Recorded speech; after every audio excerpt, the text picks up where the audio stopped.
Hi everyone, તપોવન science એકેડમીની online lecture સિરીઝમાં બધાનું સ્વાગત છે. હેલો એવરીવન, ફિઝિક્સના યુનિટના નવા લેક્ચરમાં આ બધાનું સ્વાગત છે. લાસ્ટ લેક્ચરમાં આપણે એલઈડી અને ફોટોડાયોડનો અભ્યાસ કરેલો. આ લેક્ચરમાં આપણે સોલર સેલ અને ત્યારબાદ આ ચેપ્ટરનો છેલ્લો ટોપિક ટ્રાન્ઝિસ્ટરની વાત કરીશું. બરાબર છે? ચલો સ્ટાર્ટ કરીએ. Solar cell. તો સોલર સેલ આમ તો બધા જ લોકોએ જોયો હશે અને ઘણા કદાચ લોકો એવો માનતા હોય કે નહીં જોયો હોય તો તમે જે કેલ્સી યુઝ કરો છો એમાં પણ સોલર સેલ બેઝ એમાં એક મિકેનિઝમ સેટ કરેલી છે. એ બે વસ્તુ પર કામ કરે. એક તો તમે એને બેટરી આપેલી છે, આપણે સેલ પણ જોડેલો હોય અને જોડે જોડે સોલર સેલ ઉપર એક સ્ટ્રીપ હશે નાનકડી પટ્ટી સોલર સેલની. બરાબર છે? એના પર કામ કરે છે. આ સિવાય ઘણા બધા લોકોએ જે ટેરેસ હોય એના પર સોલર સેલ જોયા હશે. મેં તમને લાસ્ટ લેક્ચરમાં કીધું હતું સરકારની એક યોજના છે સોલર રૂફટોપ યોજના, કે જેના વડે તમે સોલર સેલનો પ્લાન્ટ આખો ઇન્સ્ટોલ કરાવી અને એનર્જી છે સૌર ઉર્જા છે, બરાબર છે, સોલર એનર્જી, એનું આપણે કન્વર્ઝન કરી શકીએ વિદ્યુત ઉર્જામાં. બરાબર? એનાથી આપણે ઘણા બધા કામ થઈ શકે છે. તો સોલર સેલ આમ તો મોસ્ટલી બધા લોકોએ જોયા હશે. હવે તમે એક વસ્તુ ઓબ્ઝર્વ કરી હશે સોલર સેલમાં કે એનો જે વિસ્તાર હોય ને મોટો હોય. અત્યાર સુધી તમને જે ભણાવ્યું એલઈડી, તમે જો એલઈડી તમે બધા જોઈ છે, નાનકડી એવી બહુ સાઇઝ નાની હોય એમ તો. બરાબર છે? બહુ મગના દાણા જેવડી સાઇઝની એલઈડી લગભગ હોય. બરાબર? થોડીક મોટી એનાથી. તો એલઈડી નાની હોય, ફોટોડાયોડ પણ નાનો હોય. બરોબર? પણ એની કમ્પેરિઝનમાં સોલર સેલ છે ને એનો એરિયા મોટો હોય. એનો એરિયા જાણી જોઈને મોટો રાખવામાં આવે. કારણ શું? સોલર સેલનો જે એરિયા છે એ મોટો એટલા માટે રાખવામાં આવે કે પહેલામાં શું હતું બધામાં કે આપણે એમાં જસ્ટ આપણે બેટરી જોડવાની હતી, આમાંથી પાવર મેળવવાનો છે. સોલર સેલમાં પહેલી વાત, સોલર સેલમાં બેટરી જોડવાની હોય નહીં. જો સોલર સેલમાં બેટરી જોડીને એને કાર્ય આપવાનું હોય તો આપણે સોલર સેલની જરૂર શું છે? સોલર સેલમાંથી તો આપણે એનર્જી મેળવવાની છે. પ્રકાશ ઉર્જાનું વિદ્યુત ઉર્જામાં રૂપાંતરણ થાય અને એ વિદ્યુત ઉર્જાનું આપણે યુટિલાઇઝેશન કરવાનું છે. સોલર સેલનું મેઇન ફંક્શન આ છે. તો પહેલી વસ્તુ મગજમાં બેસી જવી જોઈએ કે સોલર સેલમાં બેટરી હોય નહીં. તો સોલર સેલમાં બેટરી ન હોય તો સોલર સેલમાં સિમ્પલી ફોરવર્ડ બાયસ જેવું રિવર્સ બાયસ જેવું કંઈ હોય નહીં. તો તમને પ્રશ્ન પૂછે સોલર સેલને શેમાં જોડવામાં આવે, તો સિમ્પલ આન્સર હોવો જોઈએ ફોરવર્ડ બાયસમાં ના હોય, neither forward bias nor reverse bias, કારણ કે બેટરી જ નથી. સમજ પડે કે નહીં? ટૂંકમાં એ બધું લાગુ નહીં પડે સોલર સેલને. તો સોલર સેલ છે એ પોતે એક બેટરી જેવું કામ કરશે. એના માટે શું કરવું પડે? એના પર આપણે સૌર ઉર્જા આપાત કરવી પડે. સૌર ઉર્જા આપાત કરવી પડે. બરાબર છે? અને સૌર ઉર્જા આપાત થશે એટલે સૌર ઉર્જાનું વિદ્યુત ઉર્જામાં કન્વર્ઝન થશે. ચલો કઈ રીતે થશે તમને બહુ શોર્ટમાં સમજાવું છું, કારણ કે આમ તો ઘણો ને તો તમને એક પેજમાં ખાલી થિયરી આપી દીધી સોલર સેલની, પણ તમે જુઓ તો આ ઘણા મોટા મોટા ચેપ્ટર છે. સોલર સેલ છે, ફોટોડાયોડ છે, એલઈડી છે, જેનો અભ્યાસ એન્જિનિયરિંગમાં અથવા માસ્ટર્સમાં લોકો કરતા હોય છે. આ બધી વસ્તુઓ વિશે અભ્યાસ ડિટેલ્સમાં. બરાબર છે ને? ઘણા લોકો આના પર રિસર્ચ પણ કરતા હોય છે. તો આપણે બહુ ડિટેલમાં જવાની જરૂર નથી, કારણ કે ચેપ્ટરના પોઈન્ટ ઓફ વ્યૂથી ઘણો નાનો ભાગ ધરાવે છે સોલર સેલ. એટલા માટે હું તમને બહુ વધારે માહિતી નહીં આપી શકું આની. બાકી આના પર જ કલાક સમજાવું તો એ ઓછું છે. સમજ પડે? સોલર સેલ એટલું બધું તો હવે આપણે જો તમે અમુક વર્ષો પછી ડેલી લાઈફમાં આનો યુઝ થવા માંડશે. અત્યારે અવેરનેસ લોકોમાં ધીમે ધીમે આવે છે. બરાબર? જાગૃતિ આવે છે કે ભાઈ આનો યુઝ કરવો જોઈએ. પણ એમાં થોડોક ડ્રોબેક એ છે. બરાબર છે? ઘણા બધા ઇન્સ્ટોલેશનના પ્રોબ્લેમ હોય, ત્યારબાદ મેન્ટેનન્સનો પ્રોબ્લેમ હોય, પછી ઘણી વખત વ્યવસ્થિત પ્રકાશ મળતા ના હોય. ઘણા લોકોના મકાનની હાઇટ એટલી બધી નીચી હોય કે જ્યાં વ્યવસ્થિત રીતે સૂર્યપ્રકાશ પડતો ના હોય. બરાબર છે? આજુબાજુના મકાનની સાઇઝની ઊંચી હોવાના કારણે કે પછી ડેઇલી આપણને શું કહેવાય સૂર્યપ્રકાશ વ્યવસ્થિત મળતો ના હોય.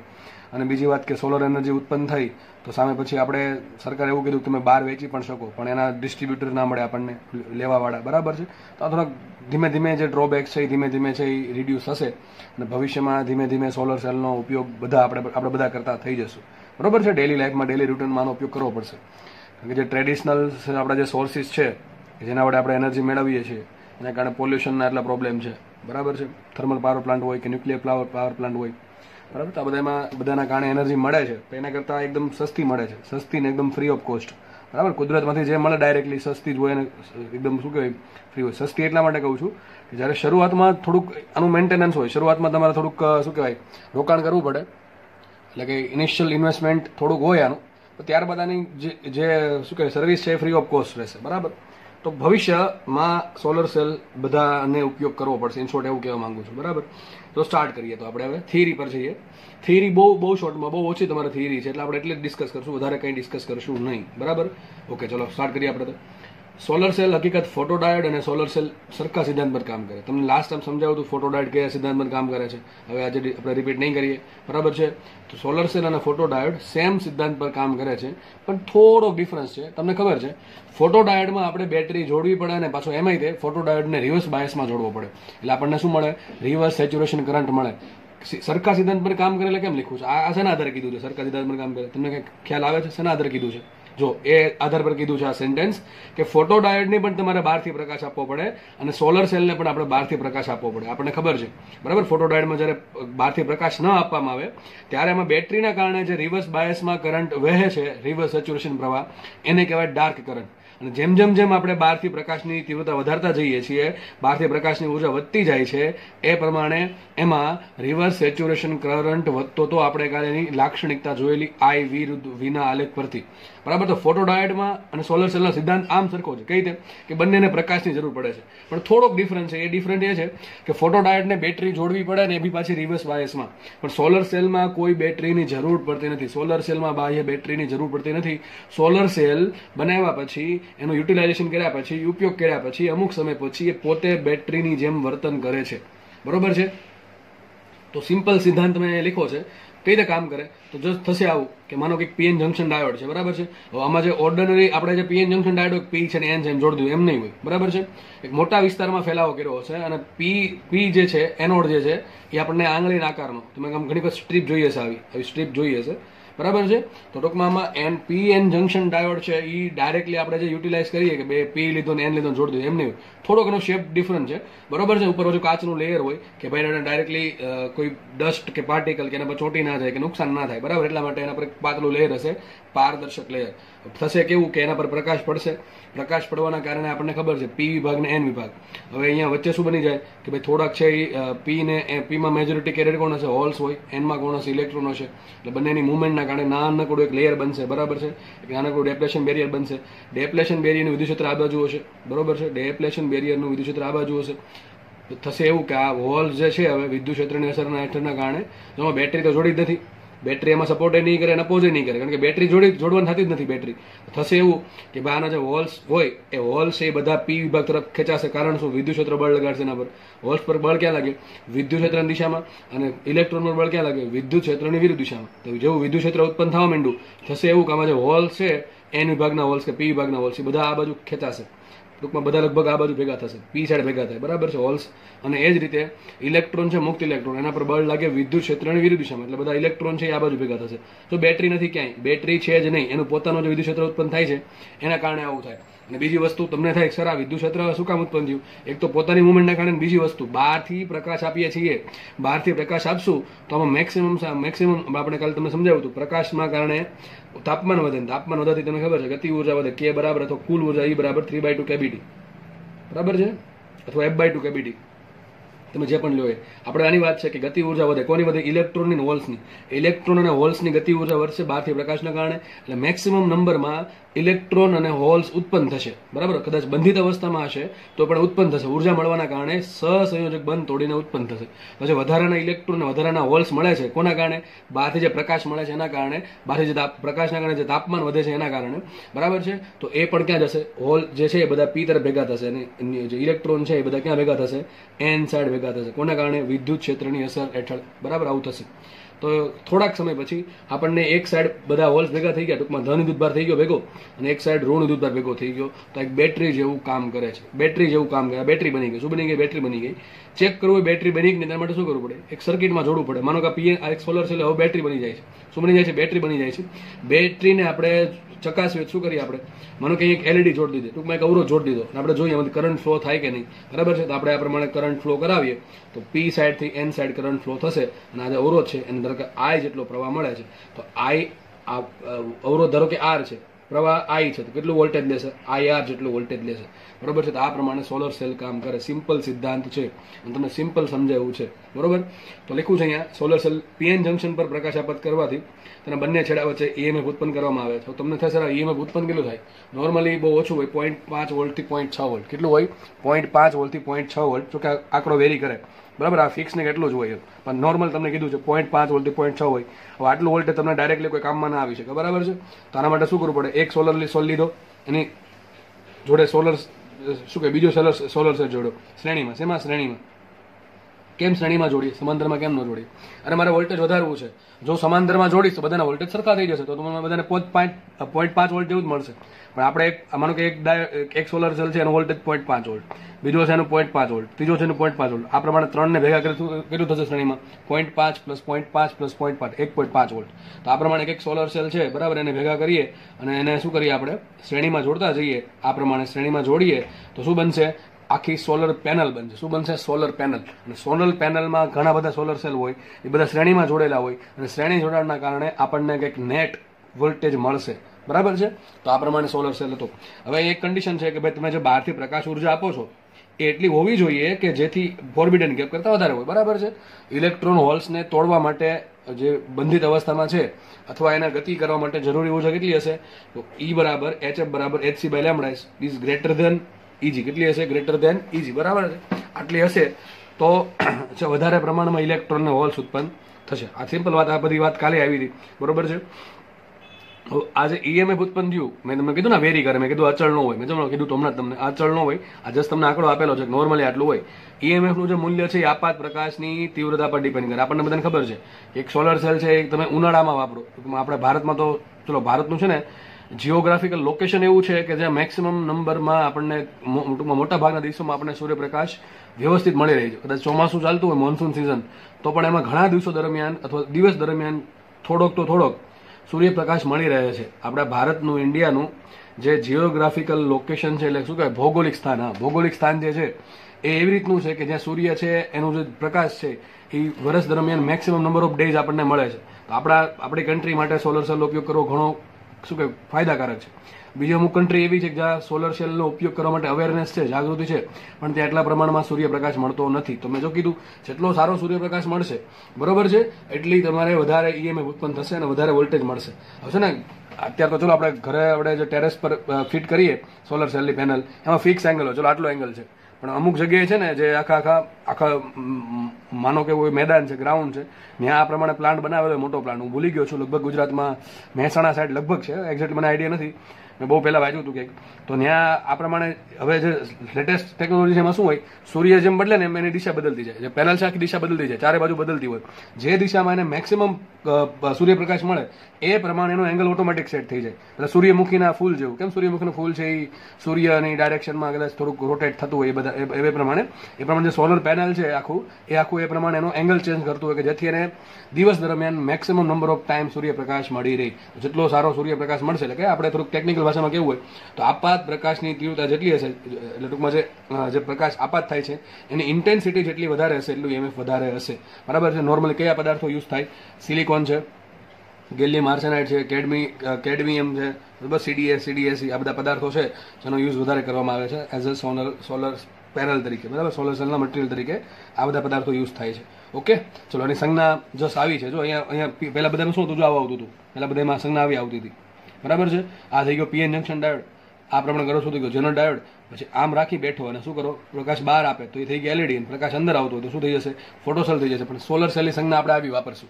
અહીં જો બેટરી દોરી છે, કારણ કે પોતે બેટરીનું કામ કરે. બરાબર? આ બેટરીનું કામ કરે છે અને આપણે શું કે આ એને રિક્વાયરમેન્ટ છે. આ રિક્વાયરમેન્ટ શું? એને બહારથી પ્રકાશ આપશો. જો બહારથી પ્રકાશ નહીં મળે તો એના જે અંદરના જે ઇલેક્ટ્રોન હોલ છે એ વધારે છૂટા નહીં પડે, એટલે ટૂંકમાં જે મૂવમેન્ટ નહીં થાય. સોલર સેલ માટે પ્રકાશ મળવો જરૂરી છે, કારણ કે બેટરી તો છે નહીં. બરોબર છે? પેલા બંનેમાં ફોટો ડાયોડમાં LEDમાં બેટરી પર કામ થોડુંક કરાવી શકો. બરાબર? ફોટો ડાયોડમાં તમે કદાચ બેટરી જોડેલી છે, બેટરી જોડવી જ પડશે ફોટો ડાયોડમાં. બહારથી પ્રકાશ નહીં આપો તો રિવર્સ સેચ્યુરેશન કરંટ મળશે. કયો કરંટ મળે? ડાર્ક કરંટ મળે, પણ વધારે કરંટ નહીં મળે. વધારે કરંટ જોતો હોય તો પ્રકાશ આપવો પડશે, પણ આમાં તો બેટરી તો છે જ નહીં, એટલે પ્રકાશ પર જ બધું ચાલે છે. બરાબર છે? બહારથી જે એનર્જી મળે છે, લાઇટ, બરાબર, સોલર એનર્જી, એના પર જ બધું કામ થાય છે. તો આ સોલર સેલ હતો. બરાબર? હવે આપણે જસ્ટ એની ખાલી લાક્ષણિકતા, આવી લાક્ષણિકતા બાકી છે એ પૂરી કરેલી. સોલર સેલ પૂરો. તો એ તમને એક સોલર સેલની લાક્ષણિકતા દેખાતી હશે. આ લાક્ષણિકતા ક્યાંથી આવી? મેં તમે કીધું હતું લાસ્ટ લેક્ચરમાં પણ, એક્સપેરિમેન્ટ બેઝ છે. એક્સપેરિમેન્ટ બેઝ છે લાક્ષણિકતા, એટલે આપણે બહુ વિગતે ચર્ચા નહીં કરીએ. અને તમારે એક્સપેરિમેન્ટ તમારે પાસે પાછો સિલેબસમાં નથી. બરાબર? આ ઘણા લોકો રિસર્ચ કરતા હોય, એન્જિનિયરિંગમાં જઈને અથવા માસ્ટર કરતા હોય અથવા PhD કરતા હોય, એ લોકોને બધું ભણવાનું આવે બધું. બરાબર છે? એટલે મેં તમને કીધું જે લોકો ઇલેક્ટ્રોનિક એન્જિનિયર બનશે અને આગળ આ ફિલ્ડમાં ઇન્ટરેસ્ટ હોય સોલર સેલ ફિલ્ડમાં, બરાબર છે? જોકે તો બહુ વાસ્ટ ફિલ્ડ કહેવાય, બહુ જ વાસ્ટ ફિલ્ડ કહેવાય. બહુ આમ ટૂંકમાં વાસ્ટ એટલે આમ શું કહેવાય, બહુ મોટી ફિલ્ડ કહેવાય એમ. કે તમે આમાં જાઓ અને એમાં તમે રિસર્ચ કરો કે સ્ટડી કરો, બરાબર, એ અલગ વસ્તુ છે આખી. ઓકે, તો આપણે તો જસ્ટ એમ ગણો ને તો 0.001% જ ભણવાનું આવ્યું, બહુ ઓછું ભણવાનું, ટૂંકમાં એક પેજમાં બતાવી દીધું છે ચોપડીવાળા. જો કે લિમિટ પણ છે ને, 12મા ધોરણમાં એવું થોડું બધું ભણાવી દેશે તમને, તો એન્જિનિયરિંગમાં શું કરશો, બરાબર. ઓકે, ચલો, પણ જે અહીંયા ભણીને જશે વ્યવસ્થિત, એની એન્જિનિયરિંગ લાઈફ ઘણી સારી હશે, જો સારા એન્જિનિયર બનવું હશે તો, બરાબર. ચલો આગળ વધીએ તો આપણે હવે સોલર સેલમાં ઈએમએફ છે ને 3 કારણોના લીધે જ ઉત્પન્ન થાય છે. 3 કારણો કયા છે સોલર સેલમાં ઈએમએફ ઉત્પન્ન થવાના? એક તો જનરેશન, એક સેપરેશન અને કલેક્શન. જનરેશન, સેપરેશન અને કલેક્શન. જનરેશન એટલે ઉત્પન્ન થવું, સેપરેશન એટલે કે છૂટું પડવું, અને કલેક્શન એટલે ભેગું થવું. અમે તમને ઓલરેડી સમજાવું, એ જ વસ્તુ છે.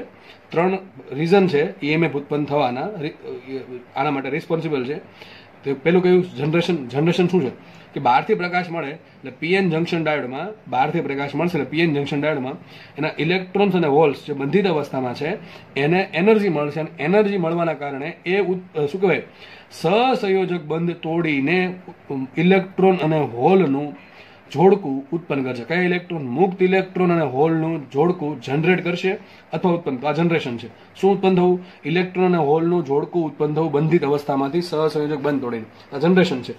પછી સેપરેશન. સેપરેશન મેં તમને સમજાવ્યું હમણાં કે વિદ્યુત ક્ષેત્ર છે, વિદ્યુત ક્ષેત્રની અસરના કારણે શું થશે? ચલો ઇલેક્ટ્રોન અને હોલ ઉત્પન્ન થઈ ગયા, વિદ્યુત ક્ષેત્ર માનો કે પી સાઈડ છે, અહીંયા એન સાઈડ છે, વિદ્યુત ક્ષેત્ર આ રીતે હશે, આપણે ખબર છે ડેપ્લેશન બેરનું વિદ્યુત ક્ષેત્ર એન થી પી હોય. તો ઇલેક્ટ્રોન છે હવે ક્યાં જશે? વિદ્યુત ક્ષેત્રની વિરુદ્ધ દિશામાં. ટૂંકમાં ઇલેક્ટ્રોન અને હોલ છે છૂટા પડે. સેપરેશન, ઇલેક્ટ્રોન હોલનું જોડકું ઉત્પન્ન થયું, હવે સેપરેટ થશે બંને. કોના કારણે? વિદ્યુત ક્ષેત્રના અસરના કારણે. ઇલેક્ટ્રોન છે એન સાઈડ ભાગશે અને પેલા હોલ છે પી સાઈડ ભાગશે, એટલે સેપરેશન થઈ ગયું. અને છેલ્લે થશે કલેક્શન, કે ભાઈ આવા ઘણા બધા જોડકા ઉત્પન્ન થશે, તો પી સાઈડ તમને ઘણા બધા આવા હોલ્સ ભેગા થયેલા જોવા મળશે, અને એન સાઈડ છે એવા ઘણા બધા ઇલેક્ટ્રોન જોવા મળશે. તો આ 3 રીઝન છે સોલર સેલમાં ઈએમએફ જનરેટ થવાના: generation, separation and collection. Generation of electron અને hole pair, separation of electron and hole, and collection of holes and collection of electrons, free electrons. Okay, તો 3 રીઝન રિસ્પોન્સિબલ છે. મેં તમને just સમજાવ્યું છે, એ જ વસ્તુ છે, અને આ એની લાક્ષણિકતા છે, બરાબર. ઘણી વખત આટલો જ ગ્રાફ પૂછો ઘણી વખત, તો આપણે આટલો જ યાદ રાખજો, આખો યાદ રાખજો, યાદ રહી તો બરાબર છે. તો પહેલું સુધી ક્યારે પૂછવાનું નથી, પણ ભવિષ્યમાં પૂછાઈ શકે તો આપણને વાંધો નહીં, બરાબર. આ આખો આલેખ જો આ પ્રમાણે છે, આખો આલેખ આ પ્રમાણે મળે છે કંઈક, પણ મેં તમને ઘણી વખત કીધું કે આટલું પૂછી નાખ્યું હોય તો પણ આપણને ટીક આવું પૂછી નાખશે, આપણા આવો આલેખ આપેલો છે, બરાબર છે. તો આવું પણ આપેલું હોય છે અથવા આખું પણ આપેલું હોય છે. તો ખાસ તમારે જસ્ટ યાદ શું રાખવાનું છે, જો તમારે થિયરી બોર્ડમાં પણ આવે છે, કદાચ એમાં પૂછાઈ ગઈ 2 માર્ક્સમાં તો લખવા થશે, બરાબર. એમાં કંઈક આવું દોરશો તો થોડોક વધારે માર્ક્સ મળશે, ઇમ્પ્રેશન સારી પડશે.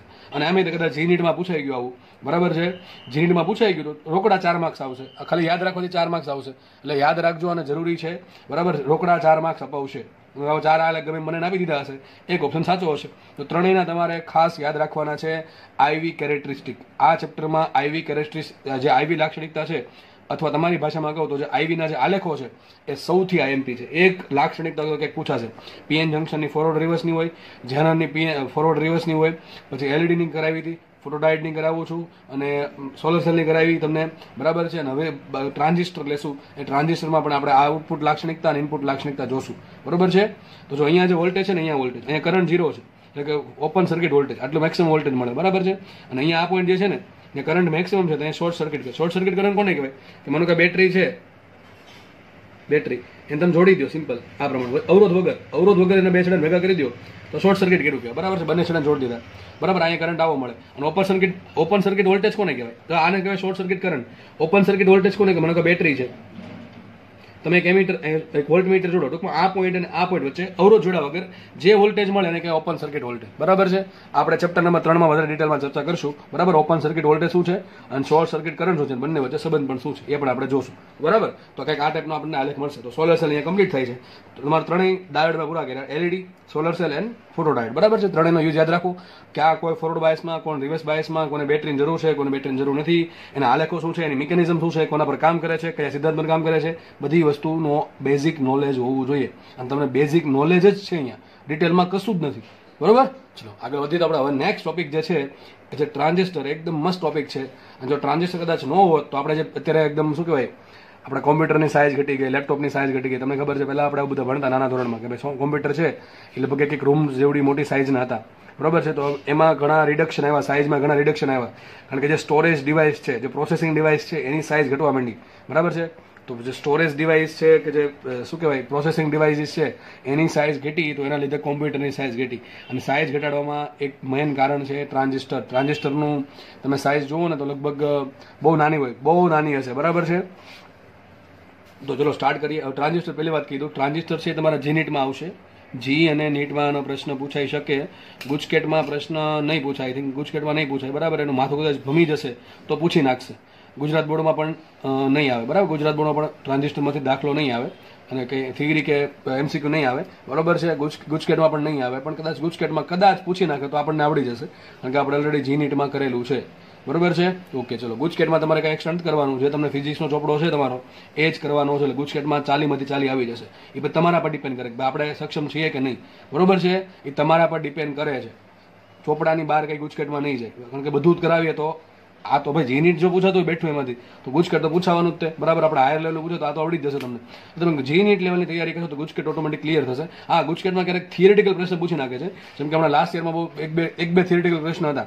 એ તમારે ગુજરાત બોર્ડ પર ડિપેન્ડ કરે. ભાઈ તમે ગુજરાત બોર્ડ છે એની થિયરી કઈ રીતે સારી વાંચેલી છે. હવે તમને આમાં એક વખત આમાં બહુ સિમ્પલ પ્રશ્ન પૂછ્યો હતો, ભાઈ દિલ્હી છે ત્યાં ડેપ્લેશન પેલો દિલ્હી છે ડેક્લેશન એંગલ કેટલો. ટૂંકમાં આવા એકદમ બેઝિક થિયોરિટિકલ પ્રશ્નો કે જે કદાચ એક્સપેક્ટ પણ ના કર્યા કે આવા પૂછાશે, એવા આ જે હમણાં ગુજકેટ ગયું એમાં પૂછાણા હતા, બરાબર છે. તો એ તમારા ડીપ નોલેજ પર ડિપેન્ડ કરે કે તમે ચોપડી જે છે ગુજરાત બોર્ડની કીતે વાંચેલ છે, પેમ્પલેટ કીતે વાંચેલું છે.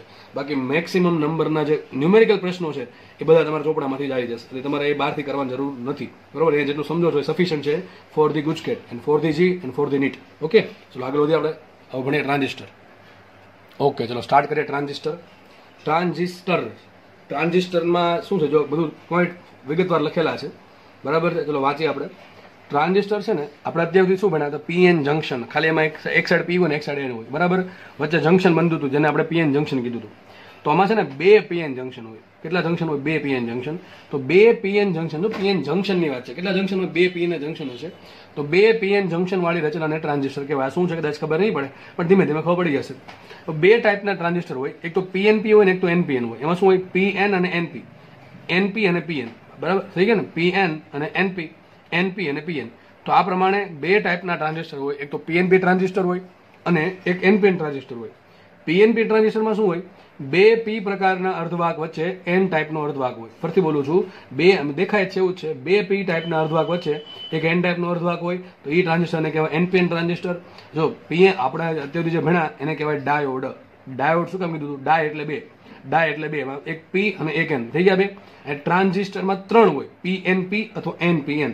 આવું નહીં હોય એન એન એન, આનો કઈ મતલબ નથી. એન એન એન અથવા પીપીપી આવી રીતેનો કોઈ મતલબ નથી, બરાબર છે. ડાયરેક્ટલી આ તો આખો પદાર્થ જ કહેવાય. પીપીપી અને એનએનએન આ આખો પદાર્થ થઈ ગયો, એનો કોઈ મિનિંગ નથી, બરાબર. તો આપણે 2 પોસિબિલિટી છે, 3 ભેગા કરવાનું. પીએનપી હોઈ શકે અથવા એનપીએન હોઈ શકે, બરાબર. અલગ અલગ બાજુમાં હોવા જોઈએ. પીએન એનપી, જો આમ ના હોય પાછું પીપીએન એવું પણ ના હોય, 2 ભેગા ના થવા જોઈએ, બરાબર છે. ઓકે, તો આ તો પાછું પહેલા જેવું થઈ ગયું. પીપીએન હોય તો આ હકીકત ડબલ પી ભેગા થઈને પી જ બનાવે, તો આ પીએન જંક્શન થઈ ગયું, તો ડાયોડ કહેવાય. એટલે આપણે 2 પોસિબિલિટી છે, કાં તો પીએનપી હશે કાં તો એનપીએન હશે. 3 ભેગા કરવાના છે એટલા માટે, બરાબર. આ તો પોસિબલ જ નથી. એનએનએન, પીપીપી, પછી પીપીએન કે એનએનપી, એ પણ એ તો શું બતાવે? સિમ્પલ ડાયોડ બતાવે. તો આપણે 2 જ પોસિબિલિટી વિધી પીએનપી અને એનપીએન. તો 2 પ્રકારના ટ્રાન્ઝિસ્ટર હોય છે, પીએનપી અને એનપીએન. પીએનપીમાં દેખાય છે કે 2 પી પ્રકારના અર્ધવાહક વચ્ચે નાનકડો એવો એન પ્રકારના અર્ધવાહકની પાતળી ચીપ હોય. પાતળી ચીપ શું છે એમને સમજ પડી જશે. અને આ જે બીજું પ્રકારનું ટ્રાન્ઝિસ્ટર છે એનપીએન, એમાં 2 એન પ્રકારના પદાર્થોની વચ્ચે, 2 એન પ્રકારના અર્ધવાહકોની વચ્ચે પી પ્રકારના અર્ધવાહકની નાનકડી પાતળી ચીપ હોય છે, બરાબર. હવે આ જે પીએનપી છે કે એનપીએન છે, એક વસ્તુ આપણે ખબર પડી ગઈ કે ભાઈ ડાયોડ હોય, ડાયોડ તમે એક સાઈડ પી હોય ને એક સાઈડ એન હોય. પણ આ ટ્રાન્ઝિસ્ટર છે એમાં 3 વસ્તુઓ છે, પીએનપી, એનપીએન, બરોબર છે. તો જનરલ નામ છે એના કંઈક કે ટ્રાન્ઝિસ્ટરને 3 ટર્મિનલ ધરાવે છે. ટ્રાન્ઝિસ્ટર 3 ટર્મિનલ ધરાવે છે. એમાં એક છે એમીટર, એક છે બેઝ અને એક છે કલેક્ટર. હવે જો આઈએમપી વસ્તુ સાથે બધી હવે આઈએમપી વસ્તુ આવશે, બરોબર. તો ટ્રાન્ઝિસ્ટરમાં 3 ટર્મિનલ હોય. 3 ટર્મિનલ કયા? એક તો એમીટર હશે, એક બેઝ હશે અને કલેક્ટર હશે. જે વચ્ચેનો ભાગ, જે પાતળી ચીપ જે છે ને, પાતળી ચીપ વાળો ભાગ, એ શું હશે? બેઝ હશે. વચ્ચે બેઝ હોય, શું હોય? બેઝ હશે. બેઝની એક સાઈડ હોય એમીટર અને બેઝની એક સાઈડ હોય કલેક્ટર. આ નામ આપેલા છે, આ નામ આપેલા છે 10, બરાબર. ટ્રાન્ઝિસ્ટરના 3 ભાગ છે, આપણે જોશું હમણાં. ટ્રાન્ઝિસ્ટરના 3 ભાગ હોય, એ 3 ભાગના નામ આપેલા છે. વચ્ચે જે ભાગ હોય એ બેઝ છે. બેઝ હોય ઘણો પાતળો, એટલે પાતળી ચીપ કીધું હતું. જેમ કે અહીંયા જો પીએનપી, એમાં પી એક સાઈડનો પી હશે શું હશે? એમીટર હશે. એક સાઈડનો પી હશે કલેક્ટર હોય અને વચ્ચે જે એન છે શું હશે? બેઝ હશે. એ રીતે એનપીએન ટ્રાન્ઝિસ્ટર હોય તો એક સાઈડનો એન શું હોય? એમીટર હોય. એક સાઈડનો એન શું હોય? કલેક્ટર હોય. અને વચ્ચેનો જે પી છે એ શું હશે? બેઝ હશે. બેઝ છે, બેઝ ચીપ પાતળી ચીપ ધરાવે. તો ટ્રાન્ઝિસ્ટરના મધ્યમાં રહેલા ભાગને અથવા મધ્યમાં રહેલી ચીપ જે છે, ચીપ એટલે એવું નહીં કે કોઈ સ્વિચ, ચીપ એટલે જસ્ટ નાનકડું પાતળું લેયર એમ મતલબ થાય. તો ટ્રાન્ઝિસ્ટરના મધ્ય ભાગમાં રહેલી ચીપને શું કહેવાય છે? બેઝ કહે છે. બેઝને એક તરફના ભાગને એમીટર કહેવાય, બીજી તરફના ભાગને કલેક્ટર કહેવાય. બરાબર છે? આઈ થિંક આટલી વસ્તુ બધાને ક્લિયર થઈ ગઈ હશે. જસ્ટ એમ વાર્તા જેવું સમજાવું છું એટલે તમને યાદ રહી જાય કે ટ્રાન્ઝિસ્ટર છે વિચારો, એમાં વચ્ચેના ભાગમાં ચીપ છે, નાનકડી ચીપ છે, એ બેઝ કહેવાય. એક સાઈડનો ભાગ છે એમીટર, બીજી સાઈડનો ભાગ છે કલેક્ટર. ડિપેન્ડ કરે કે એનપીએન ટ્રાન્ઝિસ્ટર હોય, એનપીએન તો એમીટર અને કલેક્ટર તરીકે શું આવશે? એન ટાઈપનો અર્ધવાહક આવે. અને બેઝ તરીકે શું આવે? પી ટાઈપનો પદાર્થ. પણ પીએનપી ટ્રાન્ઝિસ્ટર હોય, પીએનપી ટ્રાન્ઝિસ્ટર તો એમીટર અને કલેક્ટર તરીકે કયા પદાર્થ આવશે? પી ટાઈપના પદાર્થો આવશે. અને બેઝ તરીકે કયો આવશે? એન ટાઈપનો પદાર્થ આવશે. આટલી વસ્તુ એમ ક્લિયર થઈ ગઈ. જો જસ્ટ ખાલી સમજવાનું છે. બરાબર છે? ઓકે, ચલો આગળ વધીએ આપણે. મેં અહીંયા ડાયાગ્રામ દોર્યો છે. માનું કે એક ટ્રાન્ઝિસ્ટર છે. હકીકતમાં ટ્રાન્ઝિસ્ટર આટલું મોટું ન હોય, આટલું એવું હોય. જો આટલું એવું, બરાબર, આટલું એવું, આટલું ઘણું નાનું, આટલું ટૂંકમાં હશે, ઘણો ને, આટલું નાનું એવું હોય. બરાબર, ટ્રાન્ઝિસ્ટર. પણ આપણે સમજવું છે એટલે માટે મેં મોટું દોરેલું છે. આમાં 3 ભાગ પડે. મેં તમને કીધું એ પ્રમાણે. વચ્ચેનો ભાગ બેઝ કહેવાય, બેઝની એક સાઈડનો ભાગ એમીટર કહેવાય, અને બેઝની એક સાઈડનો ભાગ કલેક્ટર કહેવાય. નોર્મલી આપણે જે ટ્રાન્ઝિસ્ટર દર્શાવશું એમાં બેઝની ડાબી તરફના ભાગને એમીટર દર્શાવશું અને બેઝની જમણી તરફના ભાગને કલેક્ટર દર્શાવશું. પણ એવું નથી કે ભાઈ આમાં ડાબી બાજુનો ભાગ હંમેશા એમીટર જ હોય અને જમણી બાજુનો ભાગ હંમેશા કલેક્ટર. આમ કરી નાખો, ઊંધું કરી નાખો તો ખબર પડી જશે તમને કે કલેક્ટર આ બાજુ હોય છે ને એમીટર આ બાજુ આવશે. પણ નોર્મલી ચોપડીમાં દર્શાવવા માટે આપણે બેઝની ડાબી બાજુના ભાગને એમીટર દર્શાવીએ અને કલેક્ટરને જમણી બાજુનો ભાગ દર્શાવીએ. એ તમને બીજી રીતે પણ ખબર પડી જશે. હમણાં એક થિયરી ભણાવું છું નાનકડી એવી, એના પરથી તમને ખબર પડી જાય કે આમ જોઈને ખબર પડી જશે. કદાચ નામ ન લખે તો ખબર પડી જશે કે અહીંયા એમીટર છે, અહીંયા બેઝ છે, અહીંયા કલેક્ટર છે. મને ખબર પડી જાય. ચલો હવે વાત કરીએ એના કદની. આપણી પાસે 3 ભાગ છે, એક એમીટર, એક બેઝ ને કલેક્ટર.